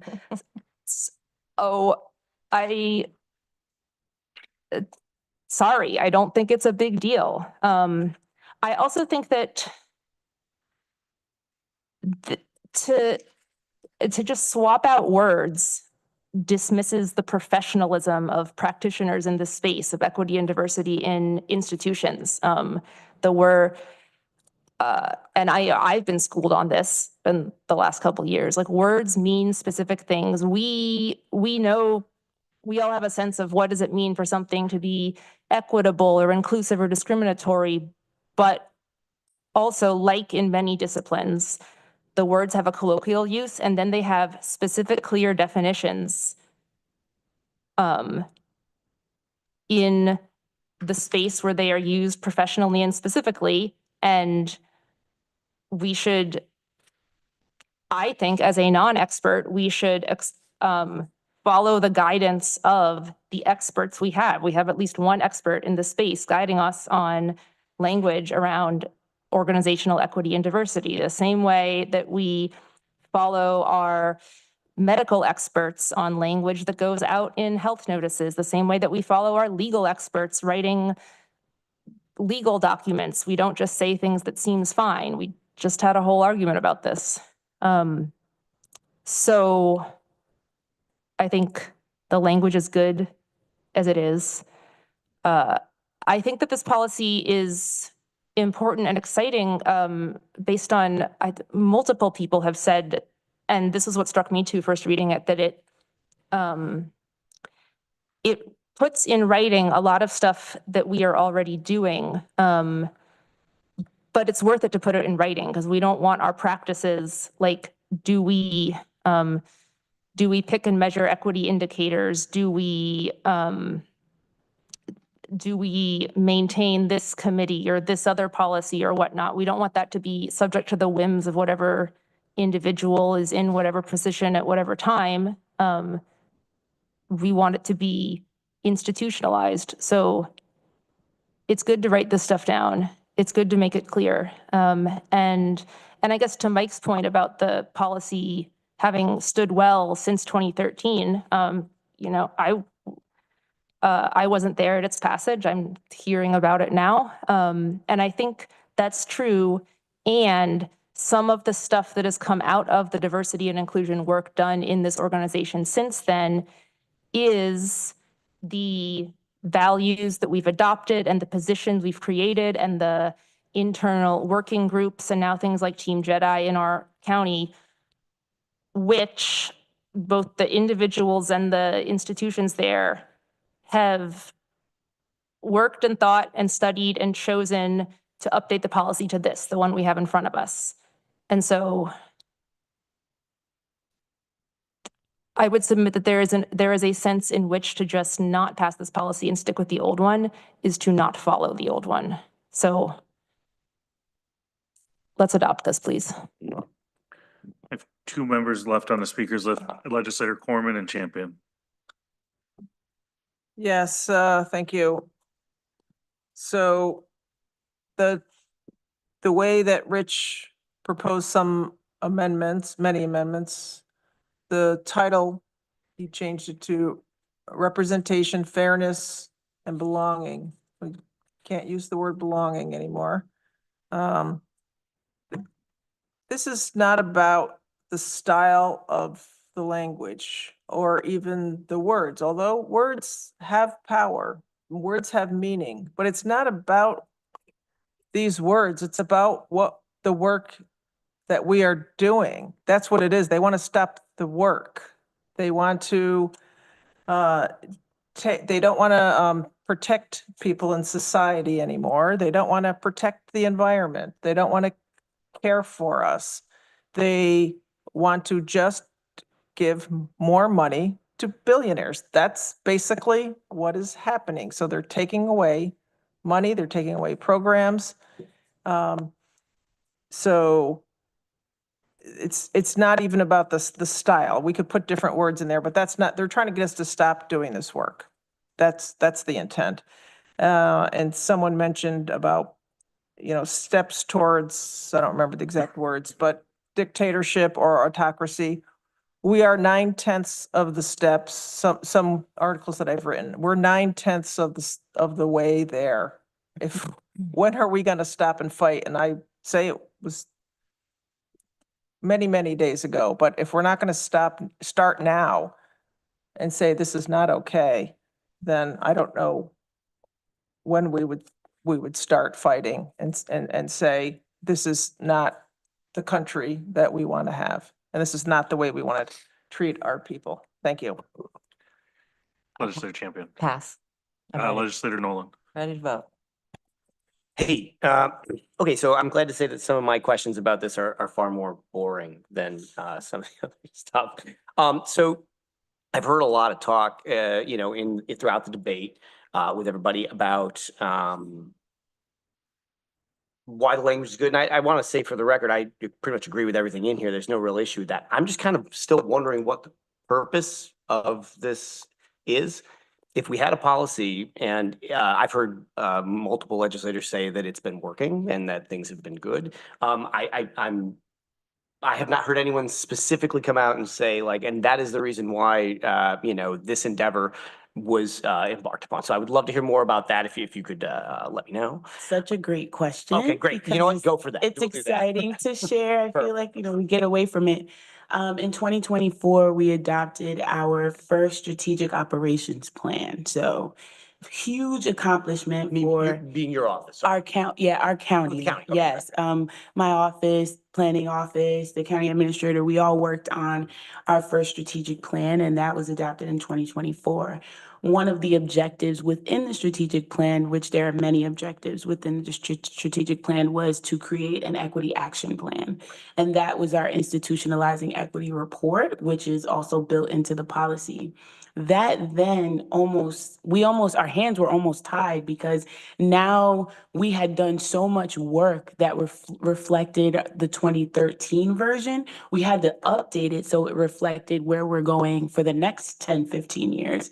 And so that's what you're seeing right now. You're seeing the updated version of the diversity and inclusion policy to reflect our strategic operations plan, align with it, outline the objectives that were within it, and then show the roadmap for our institutionalizing equity initiative, along with some of the other things that we've preserved, such as the climate survey, keeping WDIC, our core internal equity team. And then there was a conversation about really identifying who's going to be spearheading the particular parts of the policy. And so we updated that as well. So we were looking at what we actually left 2025 and we were in like 2035 with the policy, right? Because we're like, what can we develop now that in 10 years, when you're having the conversation, we can say like, Mike just said about 2013, right? We've actually accomplished even more.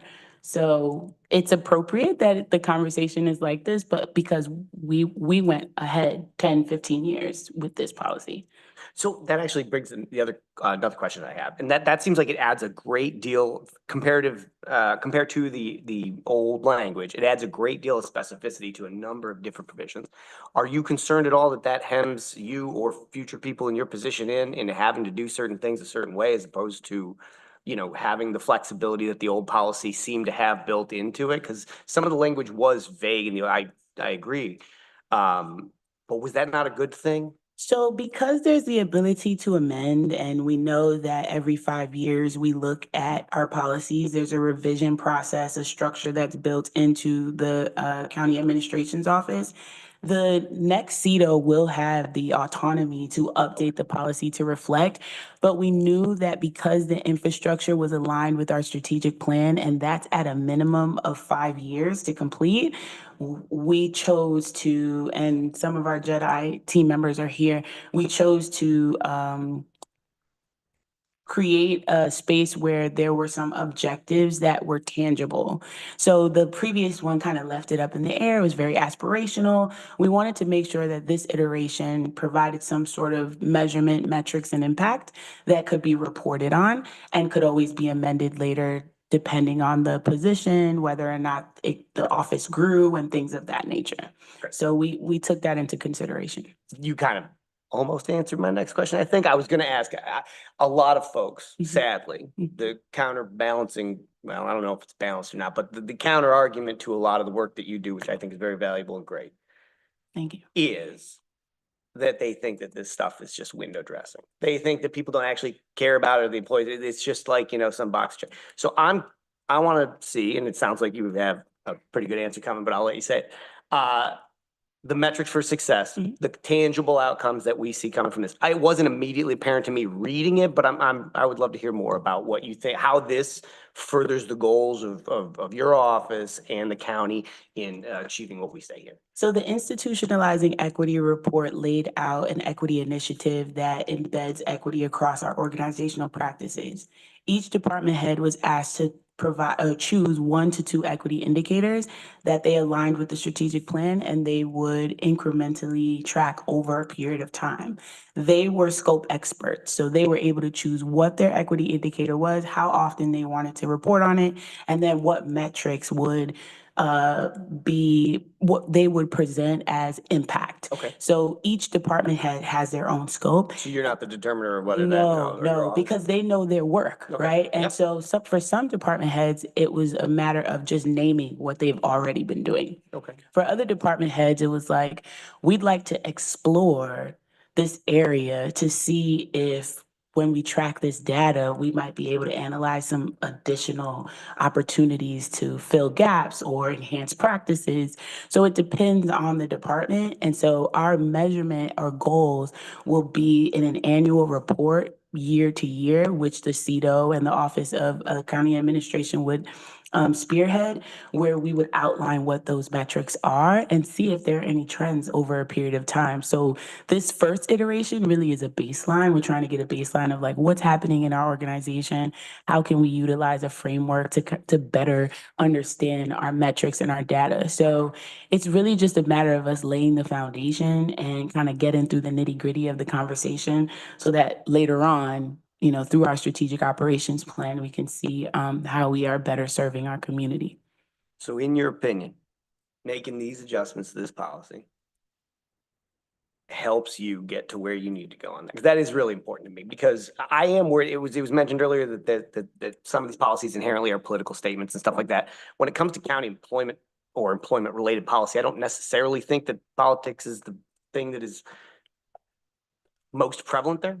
And I worry that it becomes necessarily a political statement if we are updating something that doesn't need updating. Right. But from what you're saying, it sounds like it gets you to where you go.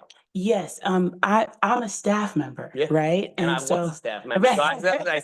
So, I'm a staff member that sits on the leadership team with the county administrator. So everything from our perspective is organization wide. So we're accounting for multiple different departments, their scopes, the allocation of resources, the impact on our community. And so what I see this policy as, and then this necessity of it passing, is that it's all encompassing. We had a strategic plan. We had an outcome of the strategic plan. Now the policy needs to be updated to reflect that. So it's all encompassing. That's how I look at it. Thank you. No problem. Thank you. The last one on the speakers list, I have Travis Brooks. So there's nothing I'm going to say that will change anybody's mind that's not going to vote for this. Much of what I would say has been said already. Words do matter. Swapping out words is a big deal. Equity refers to the quality of being fair and impartial and ensuring everyone has access to the same opportunities and resources. You can't have fairness before you have equity. So to me, when you swap out a word, you take away what you're trying to do. It's just simple to me. We have this policy. Our county has led with love. It has led with equity. And I don't want to change that. Like Shauna said, how much bigger is the target gonna get if we pass this? For those who don't believe in the work, that's fine. You don't have to believe in the work. Like, I'm not gonna try to convince you. For those that are nervous, it's fine, be nervous. I'm not gonna try to convince you. But I would rather fight for what's right versus switch things up to avoid the conflict. I don't think that ever gets us to where we want to go. All right, seeing no more members on the speakers list, I'd ask the clerk to call the roll. Mike Sigler, No. Shauna Black, Yes. Travis Brooks, Yes. Randy Brown, Yes. Amanda Champion, Yes. Deborah Dawson, Yes. Rich John, No. Ann Corman, Yes. Mike Lane, Yes. Greg Mezzi, Yes. Dan Nolan, Yes. Veronica Pillar, Yes. Dan Klein, Yes. 11-2, that resolution passes. Congratulations and thanks to everybody on their work on that. I would like to keep us moving as a time check. It's about 7:22. Do you think we could maybe get through the staff updates and consent agenda and then take a break? Okay, that's the goal. So next up, we have, there's no special topical presentations. We have a report by the county administrator. I think majority of my report will be discussed later on in a different setting. Just quickly, the county administration and HR, we are about finishing our move to Green Street. All of us are there now. We're just moving pieces at the moment. We are still looking at other swing spaces for Board of Election and assessment. We're also looking at providing a space for workforce development because of few issues with the current location. So those are also in discussion. On Friday, I will be attending a call with NISAC to evaluate the impact of the BBB, Big Beautiful Bill, on the counties. So that conversation will be on Friday. We'll be able to have an idea the degree at which it will impact our budget planning for 2026. Budget retreat the follow-up discussion will happen on the 23rd at the Rise Conference Room and Whole Health Building. I believe is 5 p.m. Let me be sure I have the time I right. had 5:30. 5:30 p.m. On Friday. On Wednesday, the 23rd. Just to give you a synopsis of what we are trying to do is just to show you where we ended in 2024, where we are in 2025, and the request that has come in 2026, and where we think we will land with the proposed budget that will be brought before you, and also discuss your comfort level in terms of the tax levy adjustment for 2026. We are in the process of completing the review of the highway director position. We intend posting that by the end of the week. We already have contingencies in place to appoint somebody as an interim. That will be in place until a new director will be appointed as soon as possible. We also have some key positions in the county that is being reviewed, and that will be posted also within the next couple of weeks as well. And that's my report. Any questions for the county administrator, Legislator Champion? On a different topic, where are we with the replacement of the county historian? No, we are settled on that. What's her name again? She agreed to continue to serve.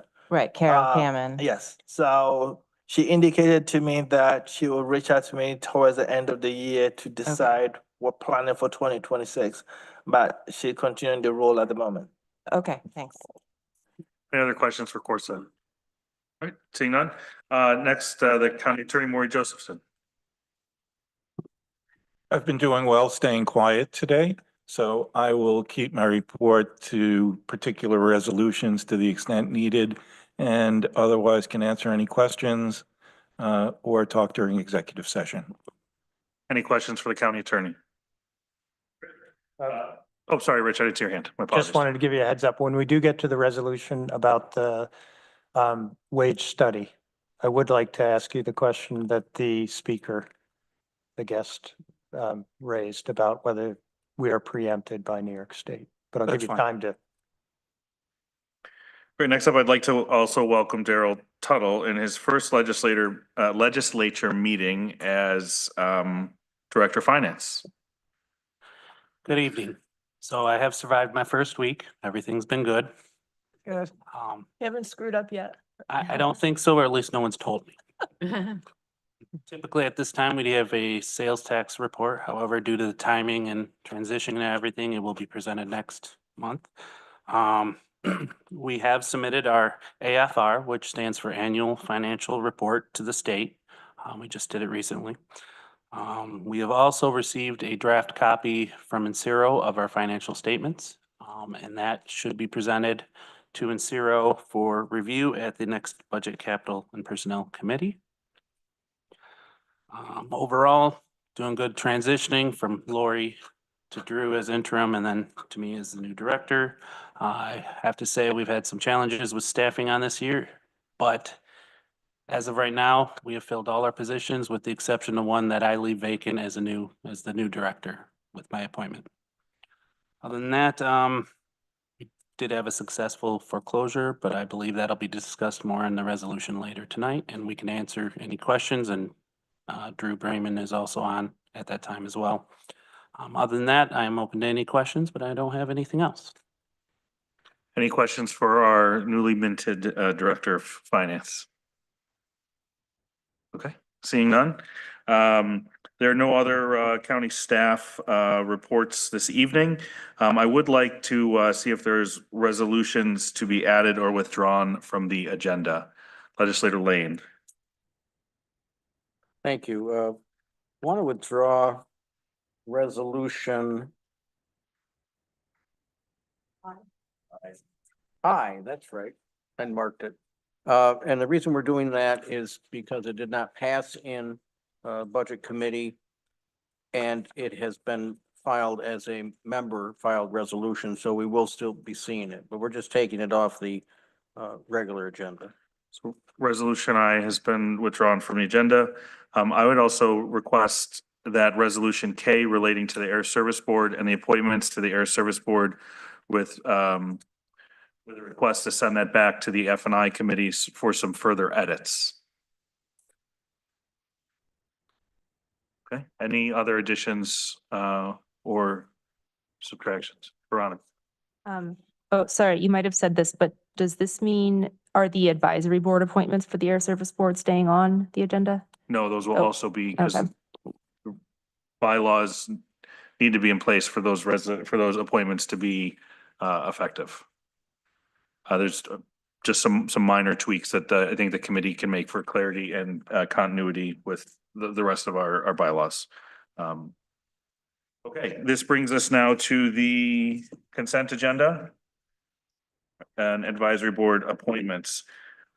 This, I guess, is the fun part. For advisory board appointments, to the Community Mental Health Service Board, Thomas Kelly at-large member, term expiring December 31st, 2025. To the Community Mental Health Service Board Substance Use Subcommittee, Howard Reed, Community Mental Health Service Board Representative, term expires December 31st, 2026. Julie Carmalt, community member, term expires December 31st, 2025. Human Rights Commission, Adam Shoney, commissioner, term expires December 31st, 2027. For resolutions, we have Budget and Capital Personnel Committee. Resolution A, appointment to the Greater Tompkins County Municipal Health Insurance Consortium, GTCMHIC, Board ID number 13409. Facilities and Infrastructure Committee. I'd like to remove B. Remove B. B has been removed. Sorry, who removed that? Randy. Randy Brown. Okay, thank you. Resolution C, Strategic Business Plan, Ithaca Tompkins International Airports. I'm gonna go ahead and remove that as well. Sorry. Thank you. Health and Human Service Committee. Resolution D, request to amend Tompkins County Opioid Settlement Fund Contract, OSFC, Tompkins County Public Library, TCPL, ID number 13375. And Public Safety Committee, resolution number E, budget adjustment regarding reappropriation of Park Foundation grant for the benefit of drug courts of Tompkins County, Department of Probation and Community Justice, ID number 13385. Could I have a mover? Moved by Veronica, seconded by Ann Corman. I guess I would ask the clerk to call the roll. Mike Sigler, Yes. Shauna Black, Yes. Travis Brooks, Yes. Randy Brown, Yes. Amanda Champion, Yes. Deborah Dawson, Yes. Rich John, Yes. Ann Corman, Yes. Mike Lane, Yes. Greg Mezzi, Yes. Dan Nolan, Yes. Veronica Pillar, Yes. Dan Klein, Yes. 13 ayes, that is unanimous. The consent agenda carries. It is 7:32. I would ask that, or I would call for a recess for till 7:45. If you could be back in your seats at 7:45, that would be great. We'll stand in recess.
Yeah, it's. Bring us back from our recess, everyone. Just kidding. Always wanted to say that. All right, we're gonna jump into a regular agenda, our standing and special committee. Order. Thank you. First up, we have Tompkins Intergovernmental Relations Committee, Legislator Black Chair. Thank you very much. We are still in conversations for our August meeting. And let's see here, I think that is going to be the Wednesday, August 6th at 11 a.m. And of course, we're going to be joined by NISAC, Cornell, and I want to say Ithaca College might be joining us as well as TC3. I am meeting with Congressman Josh Riley's office Thursday and also Senator Webb's office tomorrow. She's going to do a little tour of TCAT. And so I think at one point, Evan from Riley's office was going to join us for one of our Tiger meetings. So I believe that will probably be this upcoming meeting. So feel free to join us even if you're not on the committee. I always find the NISAC information that they're providing specifically on the budget, what passed, what didn't pass, really helpful for all of us. Thank you. Any questions for Shauna? Okay. Seeing none, we have the Workforce Diversity and Inclusion Committee, Legislator Pillar Chair. Thank you. WDIC has not met since our last meeting, but we will be meeting next week, Wednesday, July 23rd at 3 p.m. Any questions for Veronica? Okay.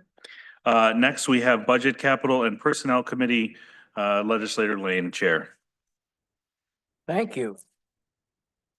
The committee met on July 10th. And a lot of what we did is in our resolutions, which are on the agenda.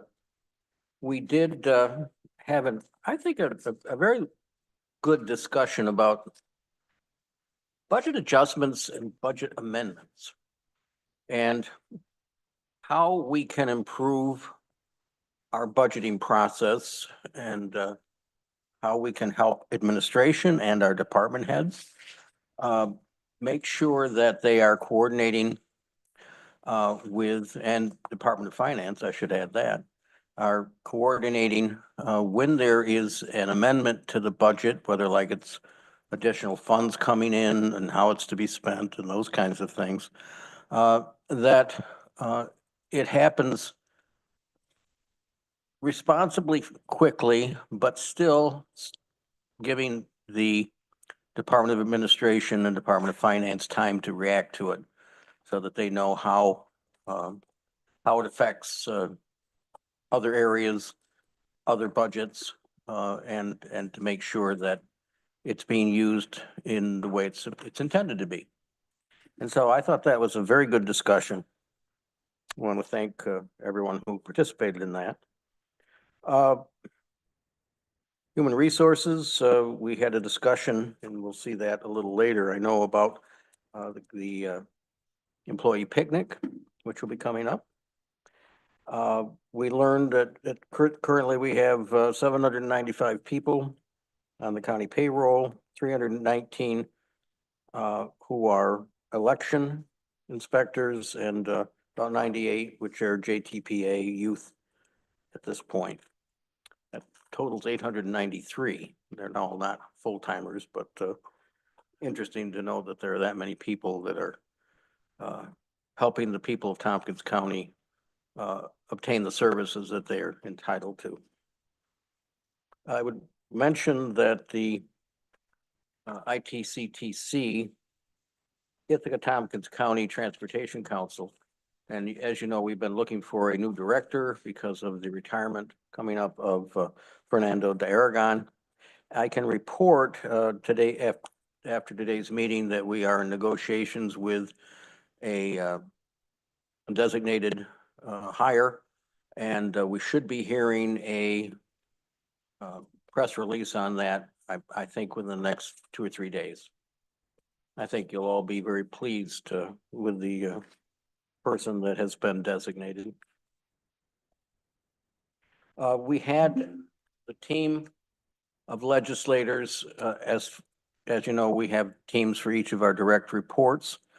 And the team that is assigned to our county administrator met this week with Corsa. We appreciated his help, and I think we had a very positive meeting. It was very open and learned a lot of things. And this was the 6-month review. And we'll be having future reviews, and I think things are going pretty reasonably at this point. Deborah, is there anything you want to add? No. Okay. Other than that, I think I'm glad to take questions. Other than that, we'll go to resolutions. Go ahead with the resolution. All right, resolution F. The adjustment to the 2025 budget, city county sales tax distribution agreement. That's ID 13208. So move. Moved by legislator Lane, seconded by legislator John. Mike, if you want to. This is the one we do every year. We have to adjust and pay. This is the 1% sales tax. And we have an agreement with the city as to how that is divided and what is paid from that. And I know there was a question about the calculation here. Deborah, did you get that answered to your Yeah, I satisfaction? spoke with Corsa. I assume by now he's got an answer. I was just checking in with Daryl in terms of the structure. My understanding is usually this is how it is structured. So if you look under the total amount for the 2025 budget, is the broader distribution to the agencies that the funding goes to, totaling 2.4 million. So I was trying to understand the line 17, the total amount, 1,033,000, if that is what is in the total, but that is not. That is actually what the city will get from the distribution. So if you look down on line 31 through to 34, the amendment is basically, we don't put anything in the budget for how much the city will get.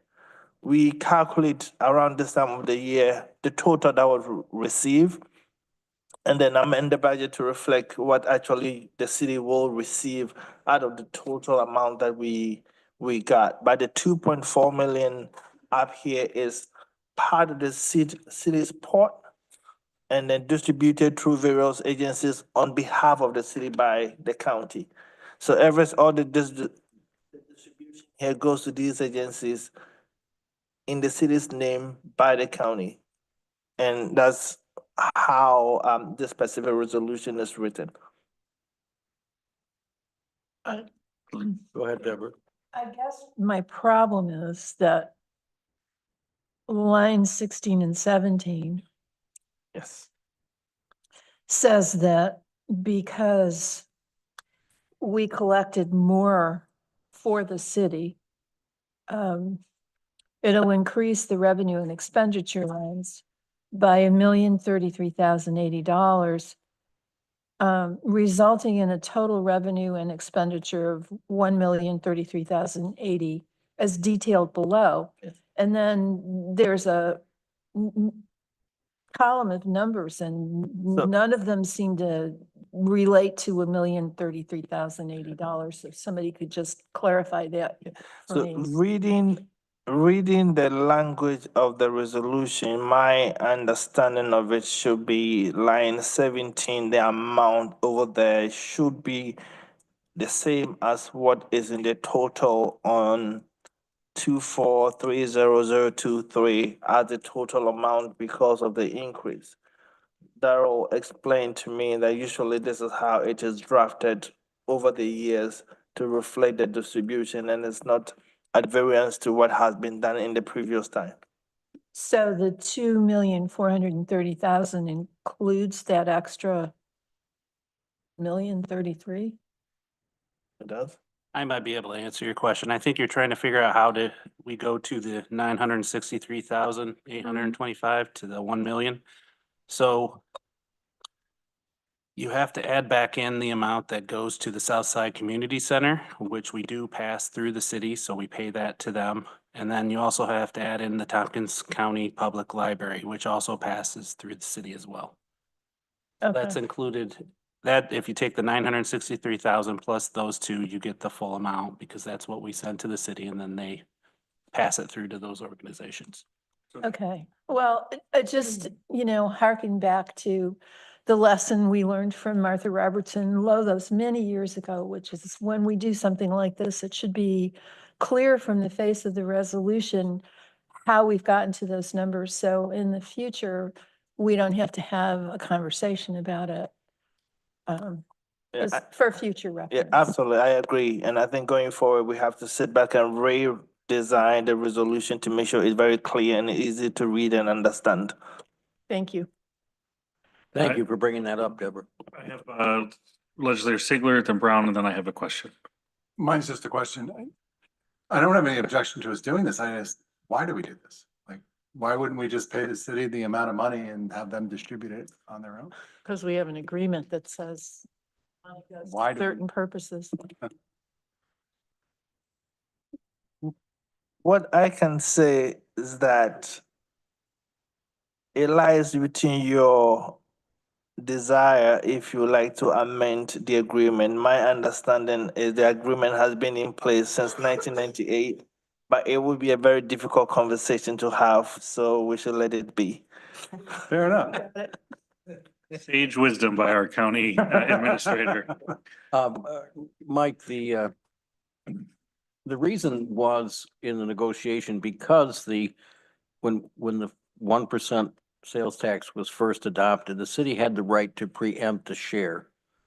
And so that the state legislature wasn't going to approve the 1%, which we have to do ask for every 2 years, unless the city was on board with it. And so these negotiations were done at that time.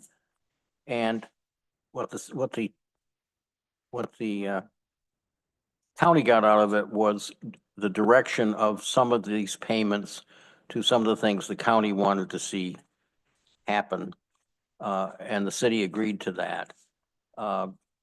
Unfortunately, the towns and villages didn't get much help out of the 1%, but they weren't in it, as I understand. I wasn't on the Board of Reps then, but they weren't in it asking for it at the time. But that's the reason. It's so that there was some control as to these items being paid out of this money and not just leaving it up to the city to do it. Legislator Brown. Yeah, the agreement, when you look at it, is a nightmare to look at in a spreadsheet and charts and whatnot. And I wouldn't wish looking at this on this legislature, but I'd be more than willing to look at it next year. But you're gonna be here next year, Randy. It is confusing. I'm glad you brought that up. But I think in looking at what's going on with sales tax, where the city sales tax is up over 9% this year, where municipalities and other places aren't seeing that. And a lot of the people who live in the outlying areas, they spend their money in the city of Ithaca. So I think it's time for us to look at it, and I'll bring it up next year. Okay, I just have a quick clarifying question. When I'm reading on here, pass through the city, it means that the ones that don't have that next to it in the budget allocation between lines 18 and 19 are passed through the county, right? Yeah, the items that don't say pass through the city go to those lines or directly from the county. Yes. Okay, great. Seeing no one else on the speakers list, I'll ask Katrina to call the roll. Mike Sigler. Shauna Black. Yes. Travis Brooks. Yes. Randy Brown. Yes. Amanda Champion. Yes. Deborah Dawson. Yes. Rich John. Yes. Ann Corman. Yes. Mike Lane. Yes. Greg Mezzi. Yes. Dan Nolan. Yes. Veronica Pillar. Yes. Dan Klein. Yes. 13 ayes, the motion carries. Next up, Mike. Resolution, H. Contingent fund appropriation, county administration, authorization to contract for the, I'm sorry, I wasn't going to move this one. This is the one I was going to ask Deborah to move Okay. because I voted against it. So I move resolution H, contingent fund appropriation, county administration. Authorization to contract for a Tompkins County minimum wage plan study and budget transfer ID number 13411. Point of clarification, is this the version in our this version with highlights and edits in our red folder? Yes, it is Yes. the version. That's the version that passed committee. Thank you for catching that. Just so, I apologize, in the middle of motion, but what Legislator Dawson's moving is the amended budget that's in the red folder, which removes plan, just study and a few other word changes. So I saw that was second or moved by Deborah, seconded by Veronica. Anyone would like to comment on this? Well, yeah, I guess I would like to say something because I was cognizant of Mr. Nguyen's comments in public comment. As I recall, the genesis of this initiative, it was because we all had questions about how the local working or living wage calculation was performed. So that's one piece of this is how we figure out what a living wage is, and then in addition, whether or not it would be advisable to try to get permission from the state to install that calculation into some sort of minimum wage at the county level. And of course, we would also be studying the impacts that a move like that would have. So there are multiple purposes to this, as I understand it. Rainey Brown. Yeah, I think you're right, Deborah. When we talked about this, we have a living wage and it went from 18 to 24 and change, which is a huge jump. And I'm not saying that their calculations are wrong in any way, but I think we need to verify it. And we're using some of that information, living wage, in our documents. When we hire contracts out and those kind of things, where we're stating we're going to be doing a living wage. And I just feel that we need to have a better understanding what that really is. And also there was confusion on, and I know I'll speak for Lee, he brings up each time that the living wage in Groton is not what it is in the city of Ithaca. And maybe they have taken that into account, but it doesn't show that in the data, as well as housing and all those things. So I think it's something we should pursue because we need clarification. So Legislator Pillar. Thanks. So I could go on about why this is a good idea, but I think we already said that it was a good idea last August, and we could all refer back to that meeting. So instead, a couple things. One, this is, or I guess maybe for the public for clarifying, the money this is allocated is for a study on projected impacts of Tompkins County raising its minimum wage. So it's not about changing to a living wage, although the living wage calculations and the observation that they are much higher than a lot of people's actual wages is a large motivation for looking into this at all, instead of going, wages are great. I think the bit about preemption also came up at was our August 6, 2024 meeting. And there were lawyers here who looked into that, who felt that it was absolutely not a clear-cut case. But I know our county attorney has been asked to opine on that as well. And the other thing, I think a lot of the discussion in BCP maybe could have been answered by reading the RFP itself. So if you don't mind, I'm going to read the RFP itself, not the boilerplate language part. It's short. Summary, Tompkins County seeks proposals for a consultant to provide expert guidance and technical assistance to study the impacts of the county establishing a local law that sets a countywide minimum wage that is higher than the state minimum wage. So let me interrupt myself. This RFP, request for proposals, has already gone out to the public with legislature permission because we voted on this intention back in August 2024. We all got a chance just by email to opine on the content of the RFP. And then this resolution that we are considering is to actually allocate the money that would be paid to the whatever consultant wins this RFP. Anyway, background, project goal. The selected consultant will be expected to convene key stakeholders from the county and community to explore the impacts of a countywide minimum wage that is higher than the New York State minimum wage.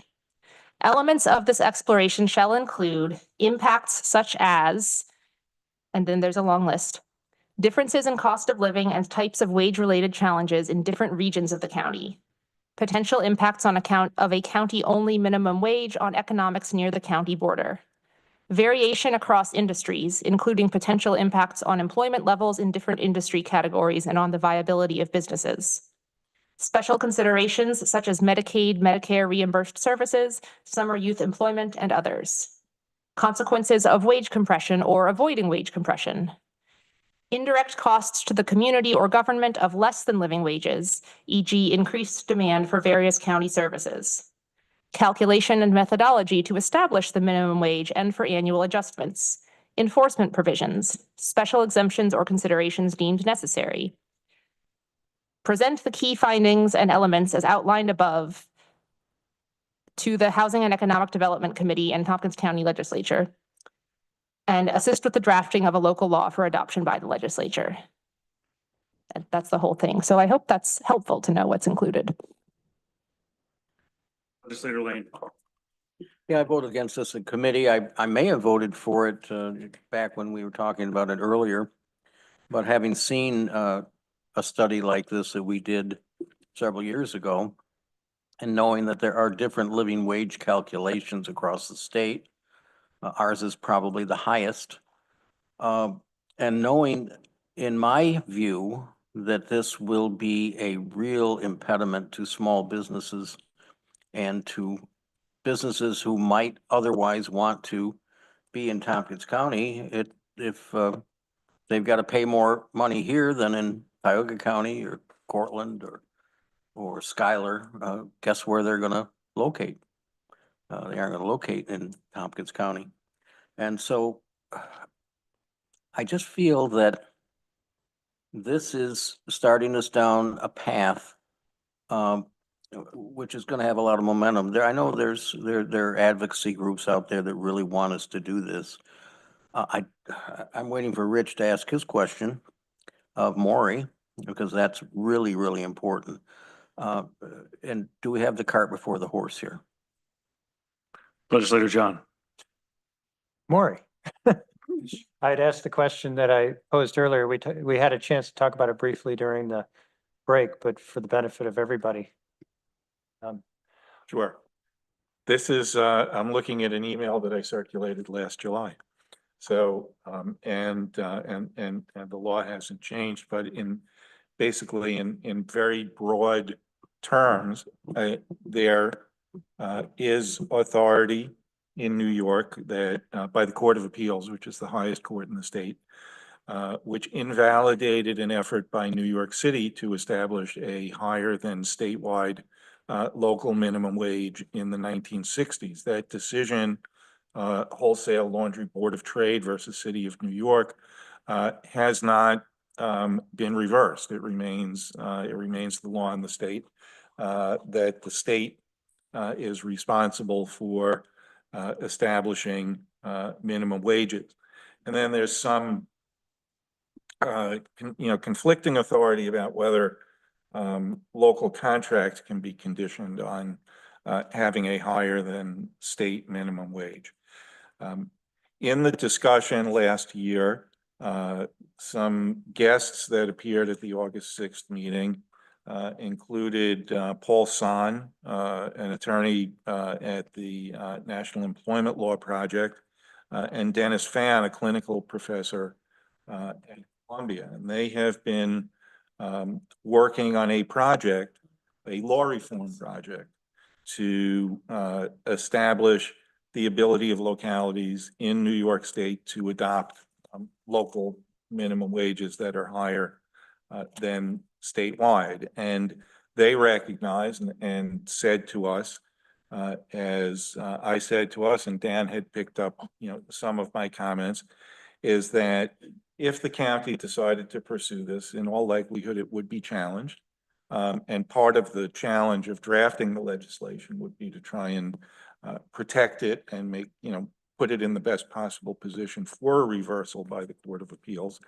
But it would be adopted on the understanding of a likely challenge, and that the county would need to prevail in litigation in order to actually implement a higher than statewide minimum wage. What was decided at that time was to look at it from a more empirical perspective and say, well, what is it that we're looking at doing before we jump into this huge argument, and before we say, county attorney, go draft a local law for us, go collaborate with these lawyers and draft a local law for us, what are we adopting and what are we looking for? Now, does the work done by the consultant and the empirical analysis done by the consultant mean that we would necessarily adopt a local law and pursue it and deal with the litigation? Another possibility is that we use the results of that study to make the case that Tompkins County should be granted the authority to adopt a special, that there be a special law at the state level allowing Tompkins County to adopt a higher than statewide minimum wage. So that's, another possibility as to where it would go. But the law has, in this 1 year period, I've kept track and looked periodically for arguments and decisions that might go against wholesale laundry. Dennis Fan and Paul Son have been developing arguments saying that the law in New York concerning field preemption, meaning that the state has occupied the field of minimum wages completely, has been chipped away at. That's becoming a narrower and narrower doctrine, and that it might be that this decision, wholesale laundry, is ripe for reversal. But we don't know that until we get there, and until it's tested, until we get past the third department and get up to the Court of Appeals on this issue. But that's the lay of the land. There's nothing privileged about what I'm saying, because these are reported decisions, and that's what we would be dealing with. Yeah, I think a year ago I voted in favor of the resolution, but I'm having some hesitancy today. I'd feel better if we waited until after Friday, and of course I had this meeting about the tax bill. I won't call it what the BBB, but 50K that at best would lead us to take action that would then lead us to engage in litigation, lengthy litigation, because it would go to the trial court, the appellate division, and then the Court of Appeals. I'm not sure this is, I feel like we're in a different place from a year ago. I worry, especially with the sounds from Albany saying they may reopen their budget in a month. I'd like to know more before we commit 50,000 to this. Thanks. Legislator Dawson. Yeah, thank you. So I'm curious, were these folks at Columbia offering to represent us in this lawsuit, or are we going to incur expenses? And how much do you think that would cost to fight this thing all the way up to the Court of Appeals? Well, it's some of both. They were at the time offering to represent the county in in litigation should the law be challenged. I think that would be a joint endeavor. I think that would be something my office would appear in, and they would be representing the county as well. Do I think as a result that there would be outside counsel expenses? No. Assuming the Columbia folks are still in this. It's been a while for them Assuming too. Columbia is still here. It's been a while for them too, but I have been in contact with them over this and a couple of other odds and ends, and they still seem to be in it, although the students that were working on it have graduated. So, somebody else would need to pick up the project. As Dan had quoted me back in August 6th, it would still, involve some, hundreds of hours of local attorney time here. But, that's not that's more of an opportunity cost than than money out of the bank, so to speak. I'm going to take a turn briefly because I want to bring us back to the merit of the actual resolution. Because in my opinion, nothing in this is asking for us to do anything that would bring litigation to the county. What it's asking us to do is understand what the local minimum wage landscape looks like and what potential changes the local economic landscape could handle, if any. And so I think making assumptions about a report and a study that has not been completed is premature. And we talk about carts and horses. We're like in a different barn in this conversation because what we're talking about is asking a consultant to understand the wage landscape in Tompkins County and the surrounding areas, and if making a change to the minimum wage, which is set by the state, would have any impact, or what impact that might have. Is it a good impact? Is it a negative impact? We don't know. This doesn't mean that if we do this study, we're going to run through HED and BCP and GO and change the minimum wage throughout the county. It doesn't mean we're going to move to a minimum wage. It means none of that. It means we're going to ask for a document to help us understand what the wage landscape in Tompkins County and the surrounding area is, and the impact to an adjustment, either positively or negatively, to that. That's the understanding of the resolution. All of this other fun stuff that we're talking about really has nothing to do with this resolution. So I would ask that we stay on the merits of the resolution. It is a potential outcome if a change is made, but it is not the merit of the resolution on the table.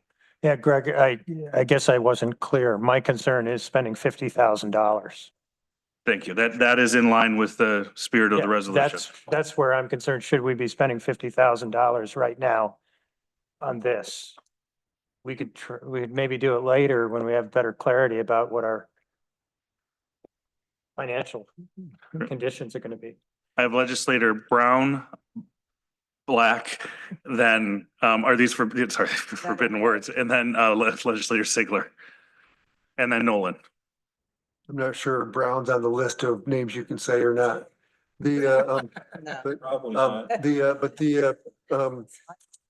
Might be.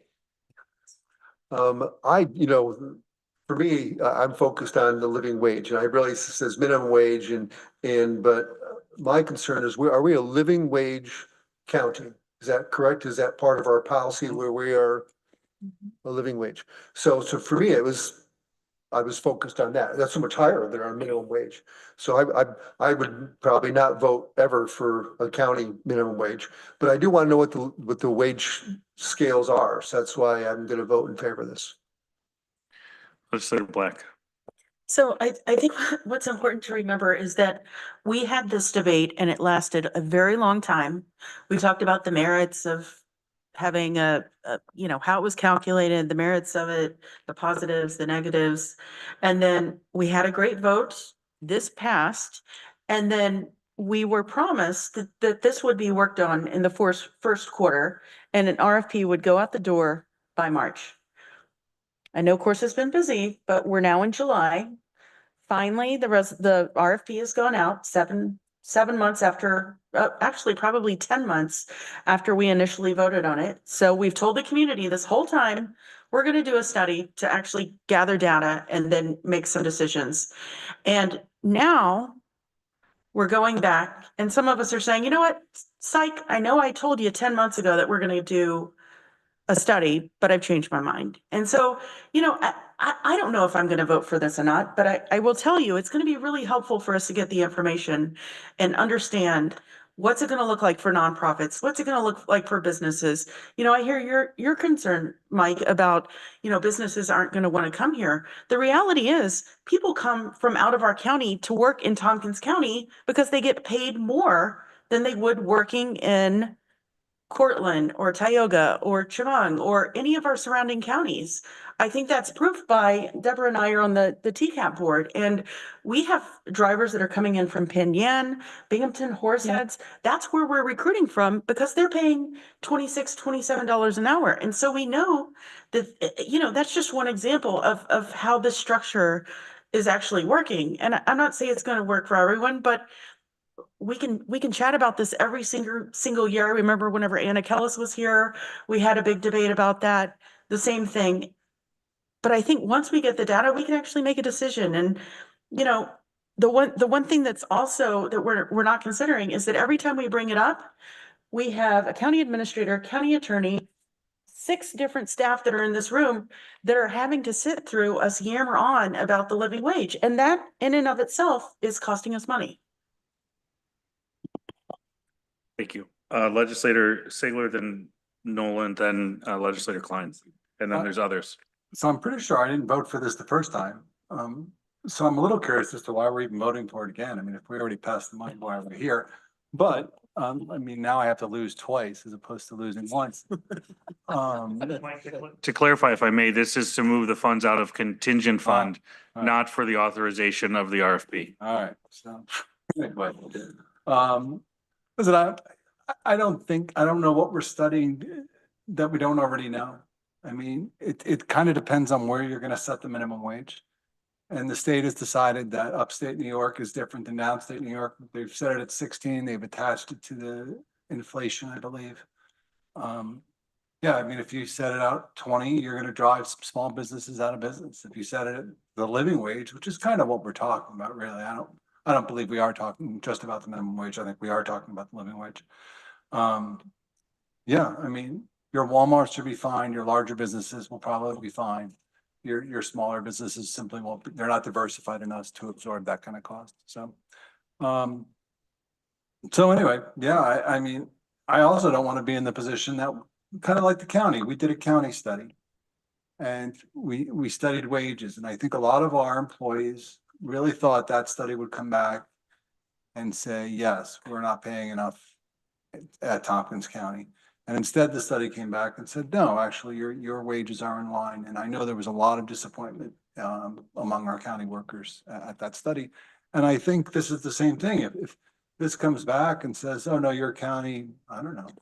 What are they going to tell me? That life is better if you make $24 an hour than if you make 20? I don't really know what they're going to tell us.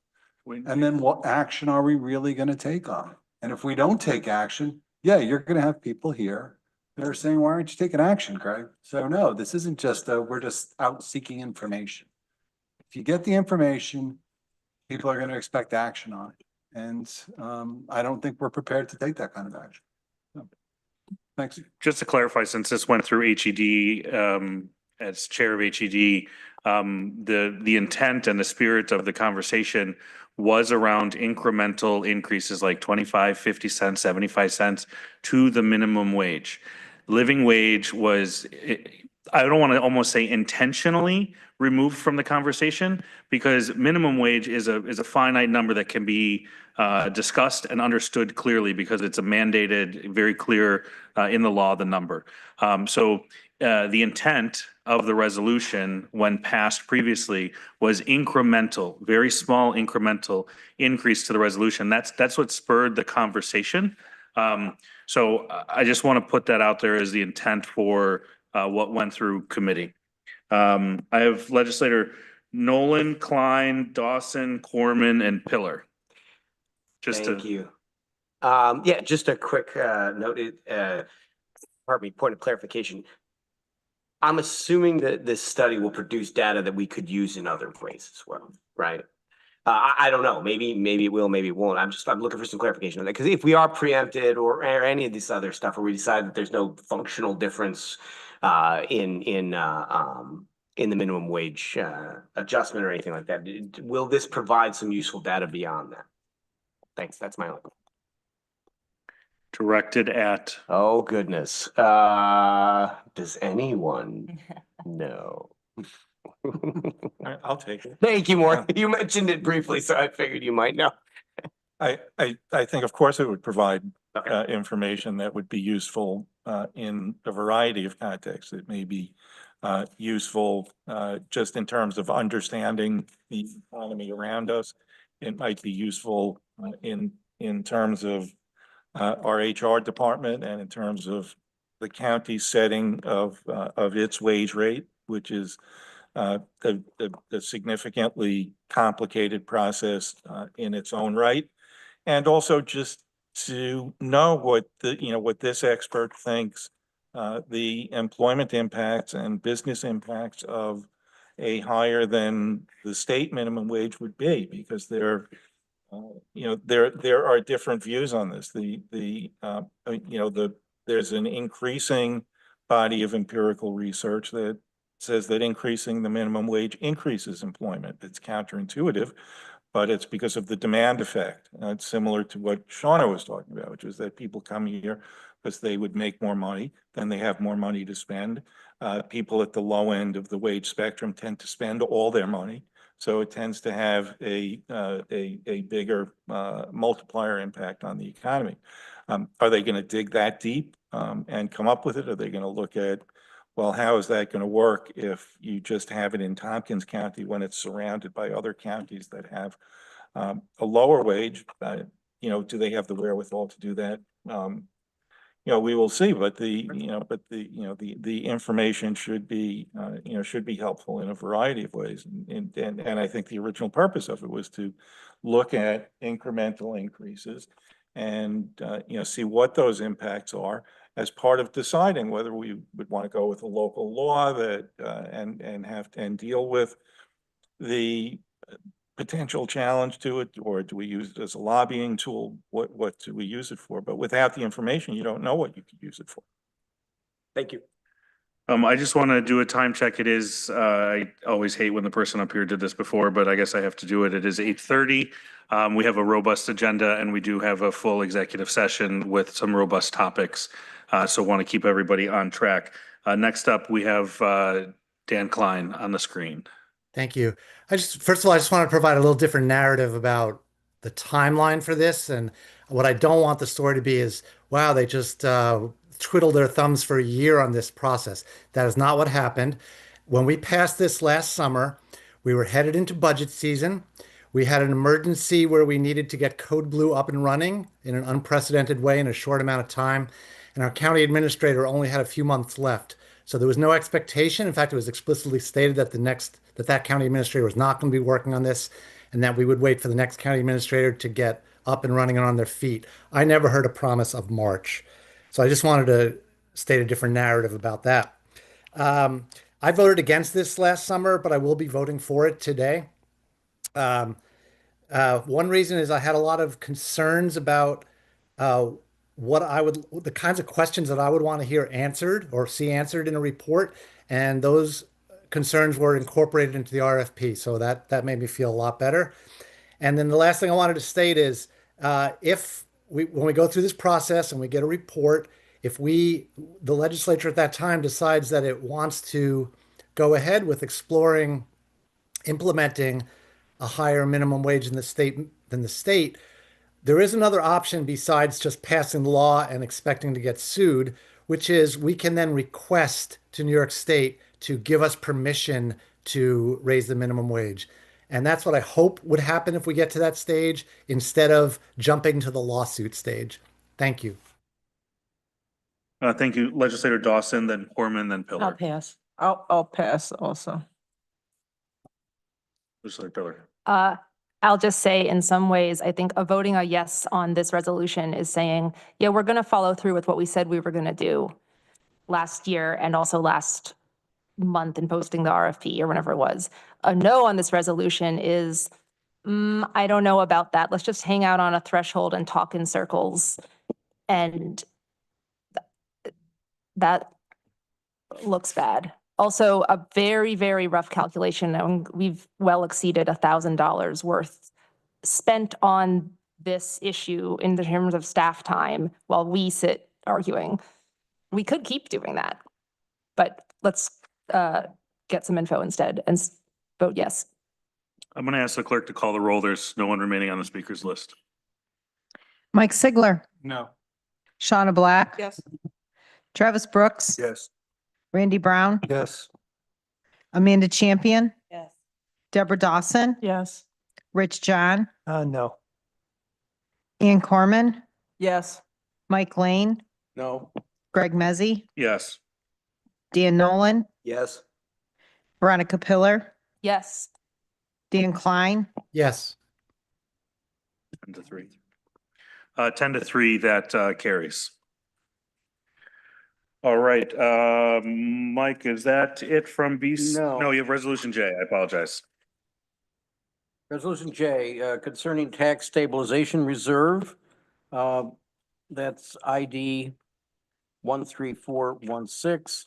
This is a corrective resolution, and I believe you have the language and the backup from our county attorney in your packets.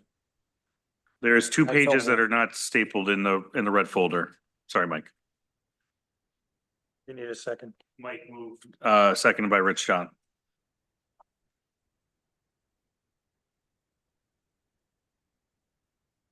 I don't know whether Maury wants to say anything about this. Mike, you had captured it. It's basically when the legislature adopted a series of reserves at the beginning of 2024, it adopted a tax stabilization reserve. Each type of reserve that's allowed under the general municipal law has specific requirements in terms of their adoption and in terms of what the funds can be used for. In the case of a tax stabilization reserve, establishing such a reserve is subject to the permissive referendum process, meaning that the resolution needed to be published and a period of time allowed for a potential petitioner to file a petition for a referendum. There's a specific number of signatures that needs to be gathered for that purpose. We did not follow that step. The Office of the State Comptroller has issued an opinion as to what to do in that circumstance, which is to legitimize the reserve before the funds in it can be used for pretty much anything. Legitimizing the reserve means do a do-over, publish it, put it up for permissive referendum if somebody wants to petition about that.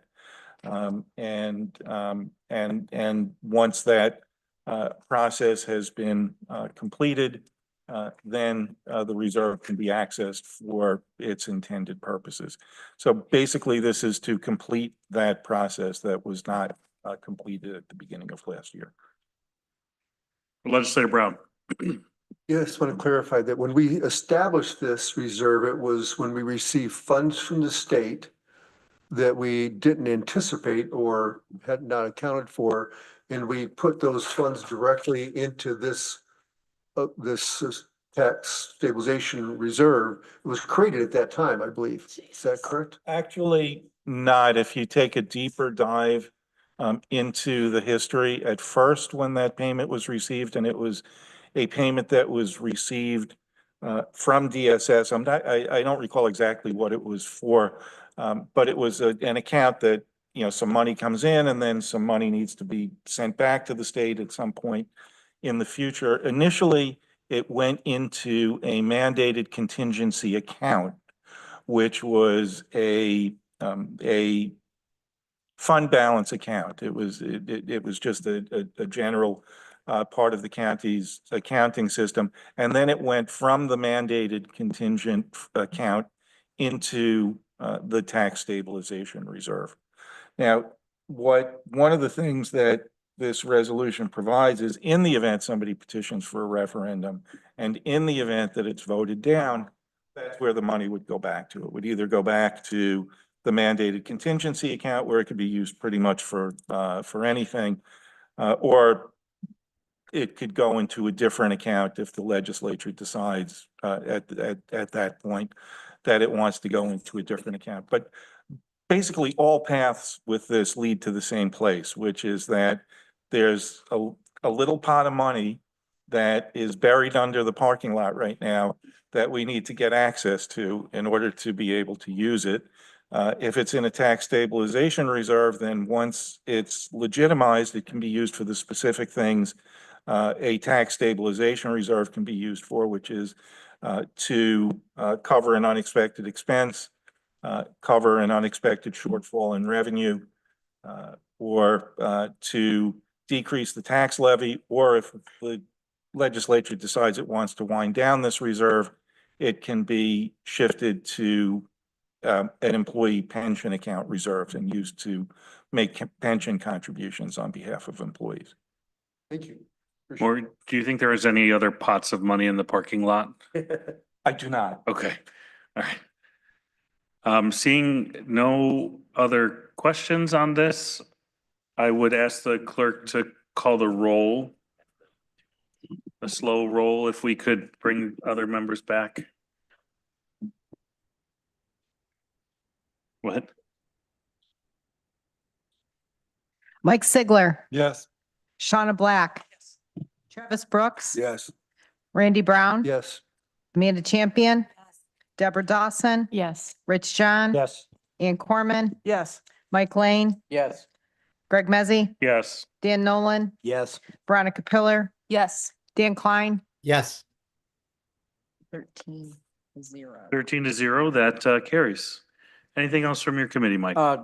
Yes, briefly, Katrina McCloy sent us out the draft schedule for the expanded budget committee, EBC meetings. And it's a draft, and if you have a problem with it, please get back expeditiously to Katrina. Let us know what that issue is. I would point out that the committee thought that both the public forum and the hearing on the budget should be held at 5:30. Thank you. Next, we have Community Recovery Fund Committee, Dan Klein, Chair. Report. Nothing to report. Thank you. Downtown Facilities Special Committee, Legislator Randy Brown, Chair. We have not met since our last meeting. Great. And stepping in for Legislator Shurtleff, we've got Legislator Brown for the Facilities and Infrastructure Committee with Resolution C, B, and L. Okay, I'll do a little update first. Great. Our next meeting is going to be Thursday at 9 a.m. on the 17th. We're going to get, there are numerous more resolutions there. We're going to get an update on the mobility vision plan that was implemented this year. Looking forward to that. There will also be a discussion on center government and the financial impacts of this project, both positive, negatives. We're paying rents in places and and so that we'll be discussing the actual impact financially of the center government building on our capital plan and looking in, figuring in the areas where we're going to save money as well. So. Great. Do we want to take up Resolution B? Yes.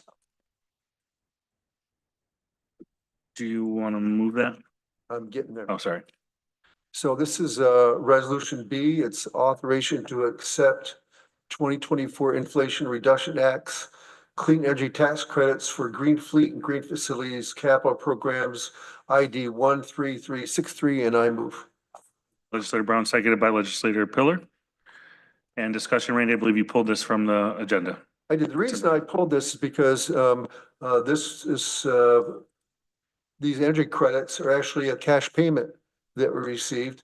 And there was a lot of questions of whether or not we were going to receive that because it was based in 2024.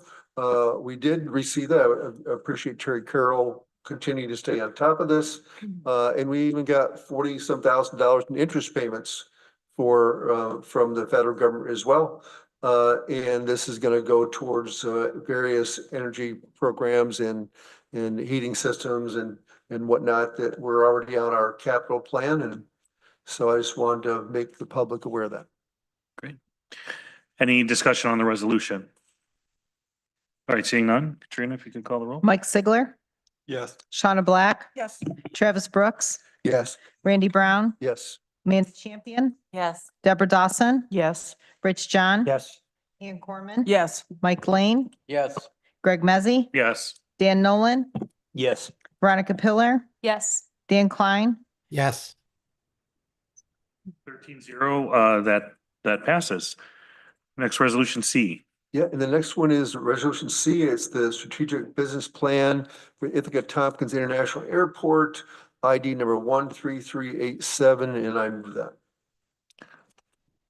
Seconded by Mike Lane. If I can, I'd like to propose an amendment that states that we adopt the strategic business plan action strategy in the first line, Ithaca Tompkins International Airport.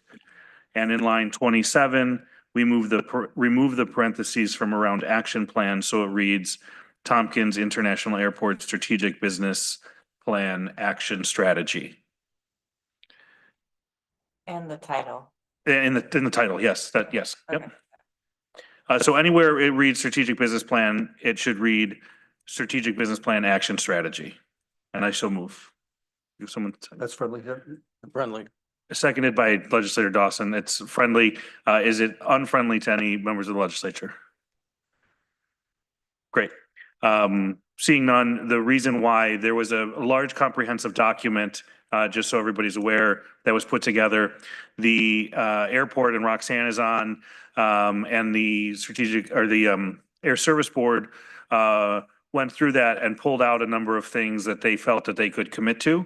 And in the action plan, the adoption of the action plan strategy is the key pieces from the consultant provided document that the airport felt was most achievable and realistic for them to move forward with.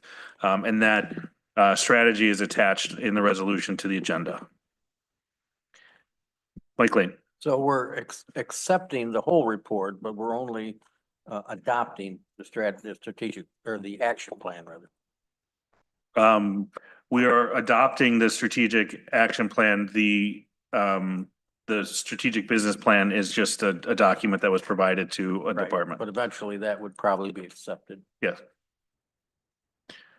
Okay, Katrina, if you could call the roll. Mike Sigler, Yes. Shauna Black, Yes. Travis Brooks, Yes. Randy Brown, Yes. Amanda Champion, Yes. Deborah Dawson, Yes. Rich John, Yes. Ian Corman, Yes. Mike Lane, Yes. Greg Mezzi, Yes. Dan Nolan, Yes. Veronica Pillar, Yes. Dan Klein, Yes. 13 ayes, a motion carries.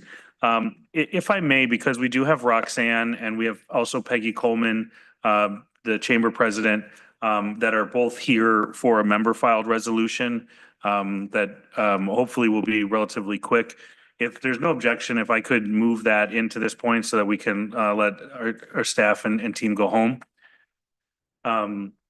So I would like to go ahead and move resolution number Q, pledge of minimum revenue guarantee with United Airlines, ID number 13399. Seconded by Randy Brown. This is part of a SCASD grant, a small, I had it in my head. A small community air service development program for United to bring additional service to the Ithaca Airport. Revenue guarantees are often asked for by airlines to show community support. To date, we have 5 partners in this revenue guarantee. Ithaca Area Economic Development has pledged $50,000. Ithaca College was the first to meet the, or sorry, the Chamber was the first to meet the pledge, so the Tompkins County Chamber, and then Ithaca College. We also have Cornell University on board and letter in hand, and then also the Strategic Tourism Planning Board with the use of their reserve fund. What this is it's not an expenditure, but essentially a balance sheet adjustment to set aside those funds in the event that a revenue guarantee has been called. In the last 3 revenue guarantees that have gone through the county, it's never been utilized. And also that if a revenue guarantee is to be utilized, that it pulls from all 5 partners equally. One partner does not take priority in funding over the others. So if it's $10,000 and that they need to pay shortfall of the guarantee, it would be $2,000 from each funding partner. That's the background on that. And if there's more technical question, Roxanne and Peggy are here to answer those. Okay, seeing Rich John. You said the last 3. I'm not aware of any instances where a revenue guarantee's been tapped. Has it been? No, none of them. None of the revenue guarantees have ever been tapped. Yeah. Thanks. Sorry, I was just, I think we've only done 3 to my knowledge. That's what I meant, the last 3. Sorry.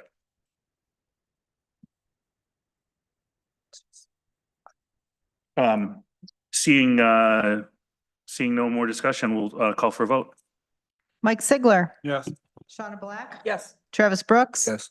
Randy Brown, Yes. Amanda Champion, Yes. Deborah Dawson, Yes. Rich John, Yes.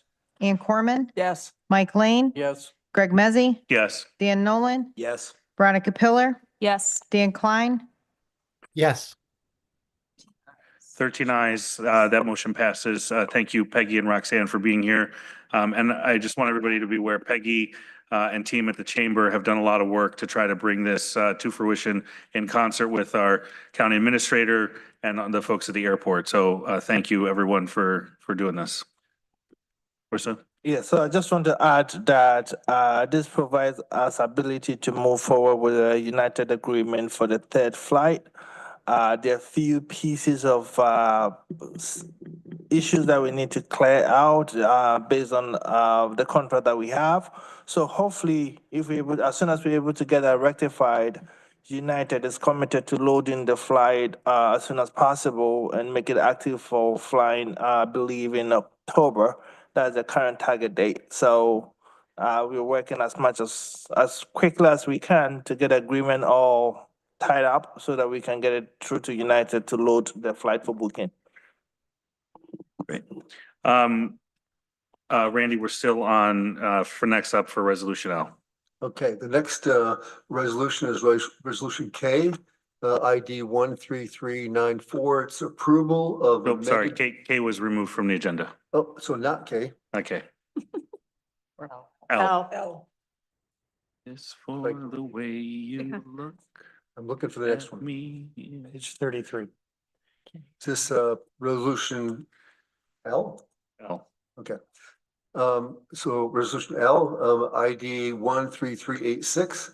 It's a budget adjustment, Highway Department increase 2025 Consolidated Highway Improvement Program funding, CHIPS. And this has gone through the Budget and Capital Personnel Committee and was approved at that time. By Legislator Brown, seconded by Legislator Lane. Any discussion on this resolution? All right, seeing none, I'd ask Katrina to call the roll.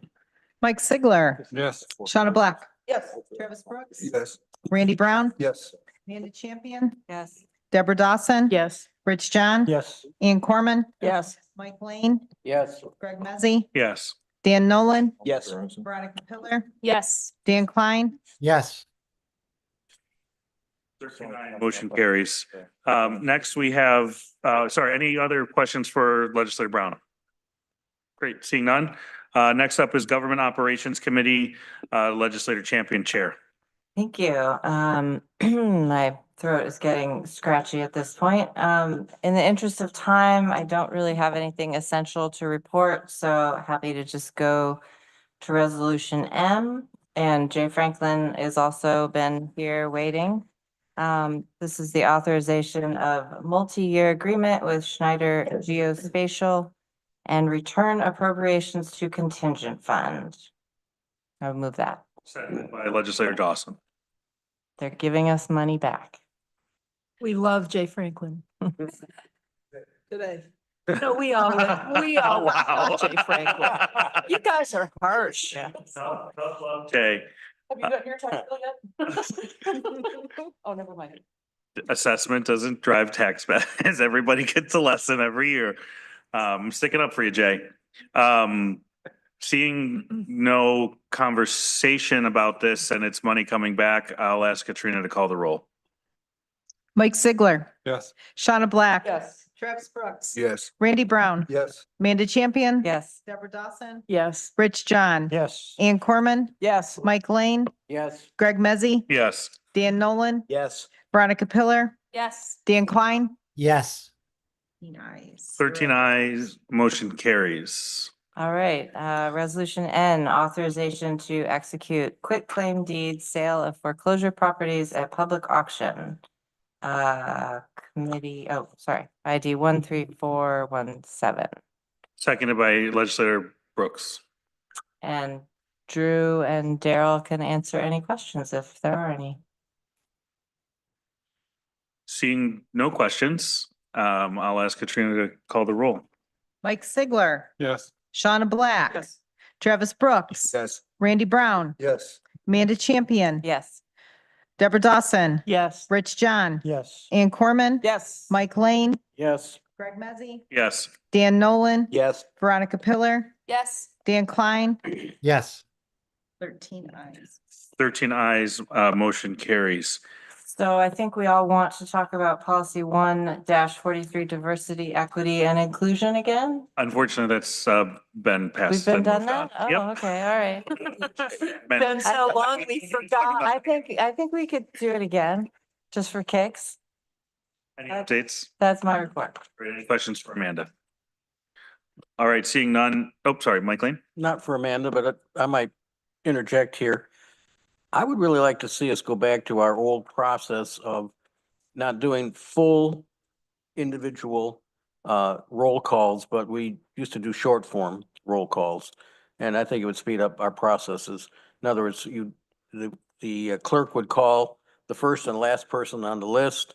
And then the chair would ask if there are any anybody wanted to be recorded as against it. I don't think we can do that if somebody's remote. Damn. Sure, why not? You can ask them if they're opposed to it. All right, we can talk about it at GO. Well, I know, but I wanted to bring it up so people know about it. Great topic for GO. Thank you, Amanda. Next up, Health and Human Service Committee, Travis Brooks. We haven't met since our last meeting. We actually meet tomorrow at 1. We have a few presentations from COFA. The one thing we would not be talking about is short roll call voting. That's all I got. Any questions for Travis? Great. Next is me as Chair of Housing and Economic Development Committee. We also meet tomorrow at 10 a.m. here in Chambers. 10 a.m. 10 a.m. Sorry. And we have a full agenda with our planning department and some grants from our Housing Affordability and Supportive Infrastructure Grant Program. Sorry, am I getting nods at town? That's good? Yes. Yes, okay. Any questions? See you all tomorrow at 10. Next, Planning, Energy and Environmental Quality, Legislator Corman, Chair. Thanks. If I could have a pillow and blanket, I think I'll just stay right here. We are not doing short form roll call either.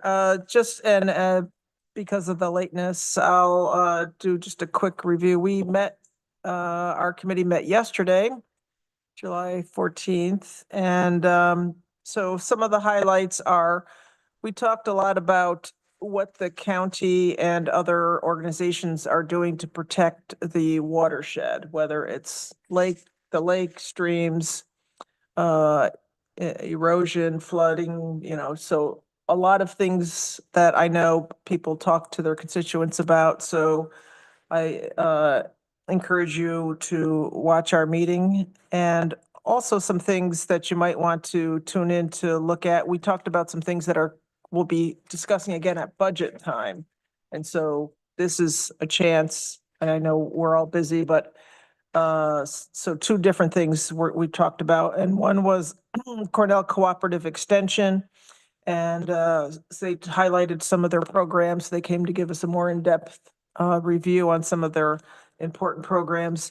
And then the Cayuga Lake Watershed Intermunicipal Organization is, which we are dues-paying members, is looking at increasing their dues. And so again, but a budget impact. So please look at that for some of the rationale on that, and some of the things we talked about. One of the things we talked about that they're looking at incrementally going up over the next couple of years. And one of the things we talked about in our budget, do we have the appetite to just go up to the upper level that they're needing versus just go up incrementally to help this organization, because they're doing a lot of important work. And then we had a report or a presentation from Floodwatch New York. But the basic thing that I wanted to tell you is you can download an app now, or I guess it's been around for a little while, to document flooding. And it could be just that your backyard is flooding, or the culvert or the ditches are overflowing. So you can update pictures real time. It's called, the app is called My Coast. And so this data will help them quite a bit, through this is a New York State organization that's doing that. So, and then municipalities, whether it's the state, towns, villages, the county, they can all incorporate that data. So it will actually save municipalities money by people posting real time this information. So it kind of cuts through a lot of the red tape to help document flooding.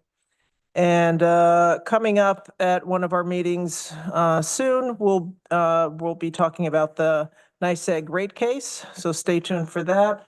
And we changed our next meeting in September due to conflict with NYSEG conference. So the next meeting is going, what did I say?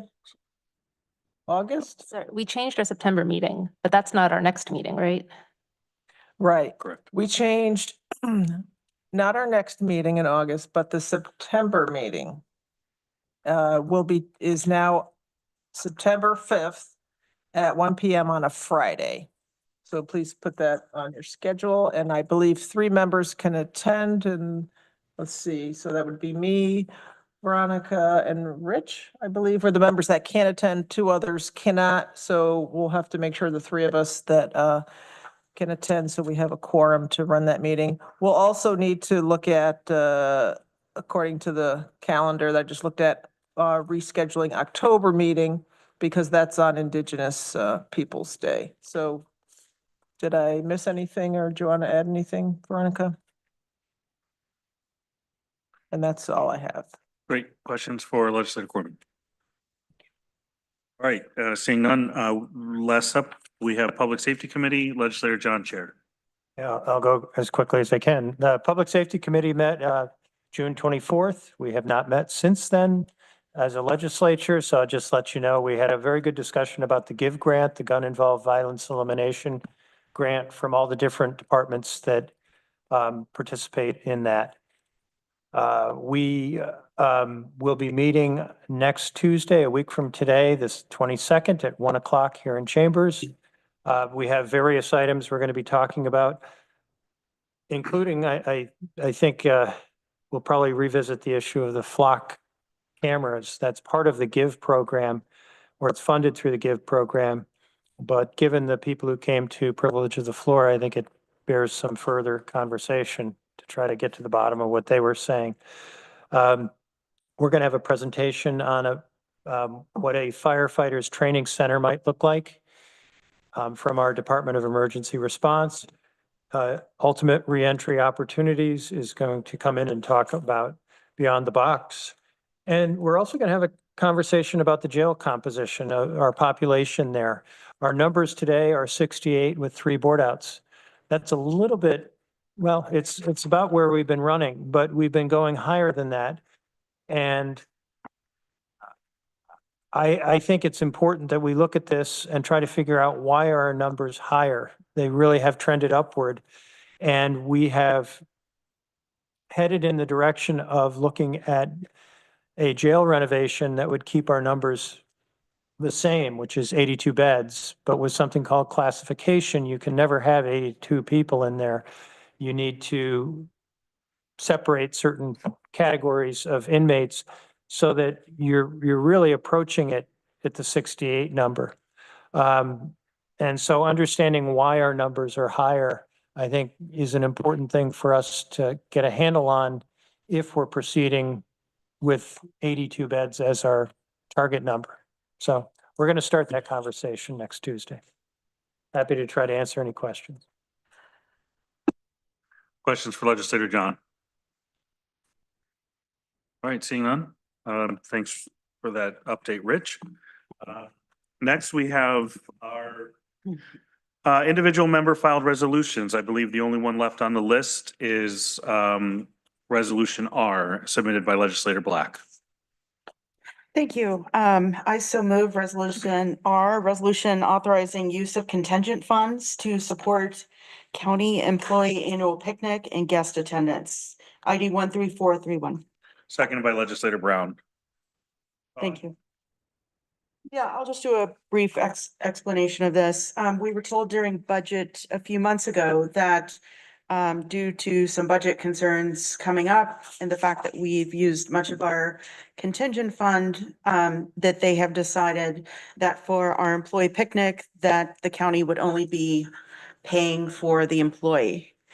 And in thinking about that, I definitely have concerns because that's the one time, you know, in my mind, that's the one time of the year that our employees come out. They take a few hours off of work, they bring their families. You know, for me personally, it's the one time I actually get to really meet our employees and their families. And I think it's a time that we all enjoy. And, you know, we're always talking about recruiting employees and showing how appreciative we are of the hard work that they do.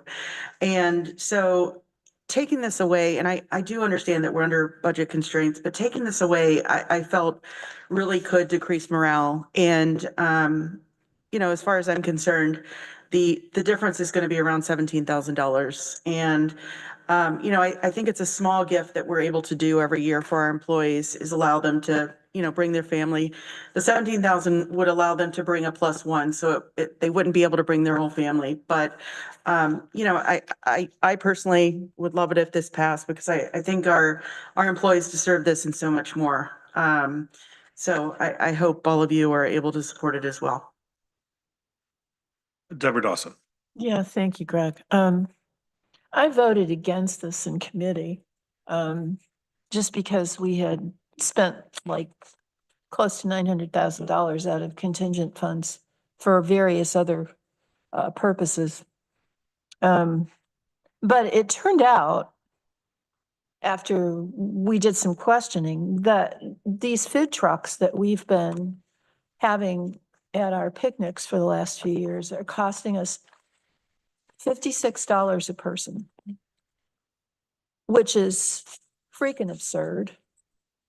So my feeling is that I would be perfectly happy to vote for this now with the understanding going forward that next year we're going to be doing something different because we cannot afford to spend $56 a person for food trucks. And then people stand in line for 45 minutes out of the time they're at the picnic to get their food. So I mean, I guess as long as we're locked into this food truck thing this year, I can support this, but really next year, none of us should want to see us spending that kind of money on a picnic. Sorry. This to pass. There we go. Well, you know, looking at what happens when Lansing organizations have those chicken barbecues, you pay $20, you get an entire meal. Obviously, the people that provide the chicken make money and the organization gets money. So it doesn't make any sense to be paying this kind of money. Thank you. my rant for the night. I'll get a piece of pizza. Well, I already had a piece of pizza. All right, Thank you. Legislator Lane. I voted against it in committee. Hated to do it, but I think we need to be serious about this. And because it wasn't planned for in the human services budget, they had planned on doing it the way they have proposed. Human resources budget? Human Resources budget. I'm sorry, I said the wrong one, didn't I? Okay. Human resources.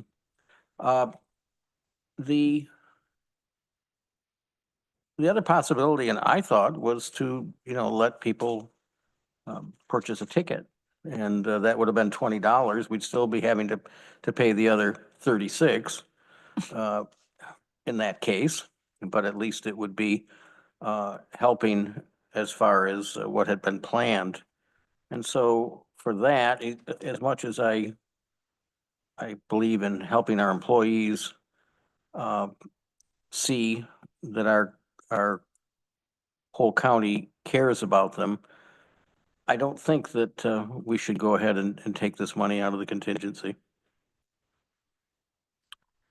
I'm going to take a short turn, and I just want to recognize those on the Employee Picnic Committee, which are a number of our staff volunteers that work really hard to come up with creative ways, new and interesting things. And I think the message that we should be sending tonight as a legislature is it is important to welcome our entire county family to the next picnic. And that the economics of certain things have maybe changed or made it increasingly difficult for us to, what I think I'm hearing many members say is important, to be sort of fully engaged as individuals with whatever family means to our employees and our staff. And so I think that hopefully is the message that we can take back to the committee. We've got it's just economics don't work anymore. But let's think of something different that can be more inclusive than exclusive. And that should be really the goal of the county picnic. That would just sort of be my 2 cents. Legislator John. I will support with Deborah's proviso. Legislator Corman. Yeah, I think one thing that I don't think cost that much money was the thing that we used to do was have a dunking booth with the county administrator. Yeah, So I just want to definitely. say, that, Definitely. That we could probably get donations from this group alone to Yes. pay for that. yeah, I'd be willing to chip in, is what I was gonna say. Yep. Put me in the booth and this whole thing pays for itself. Just saying. There you go. There you That's what I'm go. saying. Right there. They'd probably be happy. I'm going to dunk pull us us. back to order and I'm Sorry. willing to be done. Dunker legislature. I know it's late, but this is between us and the finish line here. So I'm going to ask Katrina to call the roll, seeing no members on the speakers list. Mike Sigler, Yes. Shauna Black, Yes. Travis Brooks, Yes. Randy Brown, Yes. Amanda Champion, Yes. Deborah Dawson, Yes. Rich John, Yes. Ian Corman, Yes. Mike Lane, A reluctant no. Greg Mezzi, Yes.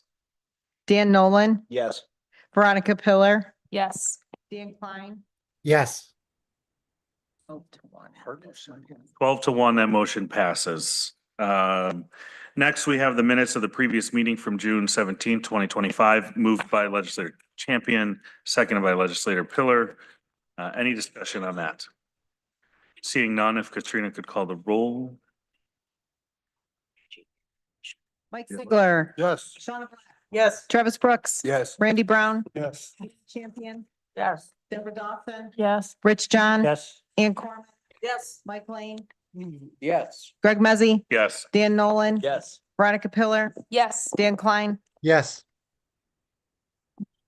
13-0, the motion passes. There is no unfinished business, but I would like a motion to go into executive session in accord with Article 7, Section 105 of the Public Officers Law to discuss a matter which would imperil public safety if disclosed, and 3 matters concerning the proposal, acquisition, sale, or lease of real property, or the proposed acquisition of securities or sale or exchange of securities held by such public body, but only when publicly would substantially affect the value thereof. By Legislator Nolan, seconded by Legislator Sigler. We do unfortunately have to call the roll. Oh, Mike Sigler, Yes. Shauna Black. Yes. Travis Brooks. Yes. Randy Brown, Yes. Amanda Champion, Okay. Deborah Dawson. Thanks. Deborah Dawson, Yeah, okay. Rich John, Yes. Ann Corman. Yes. Mike Lane, Yes. Greg Mezzi, Yes. Dan Nolan, Yes. Veronica Pillar, Yes. Dan Klein. Yes. We're good to go. We are good to go into executive session. It is 9:10. We will reconvene here in no more than 10 minutes. 4-hour meeting. Have yourself the pizza too. We anticipate taking no action coming out of executive session. Yeah. We're going to stand in recess for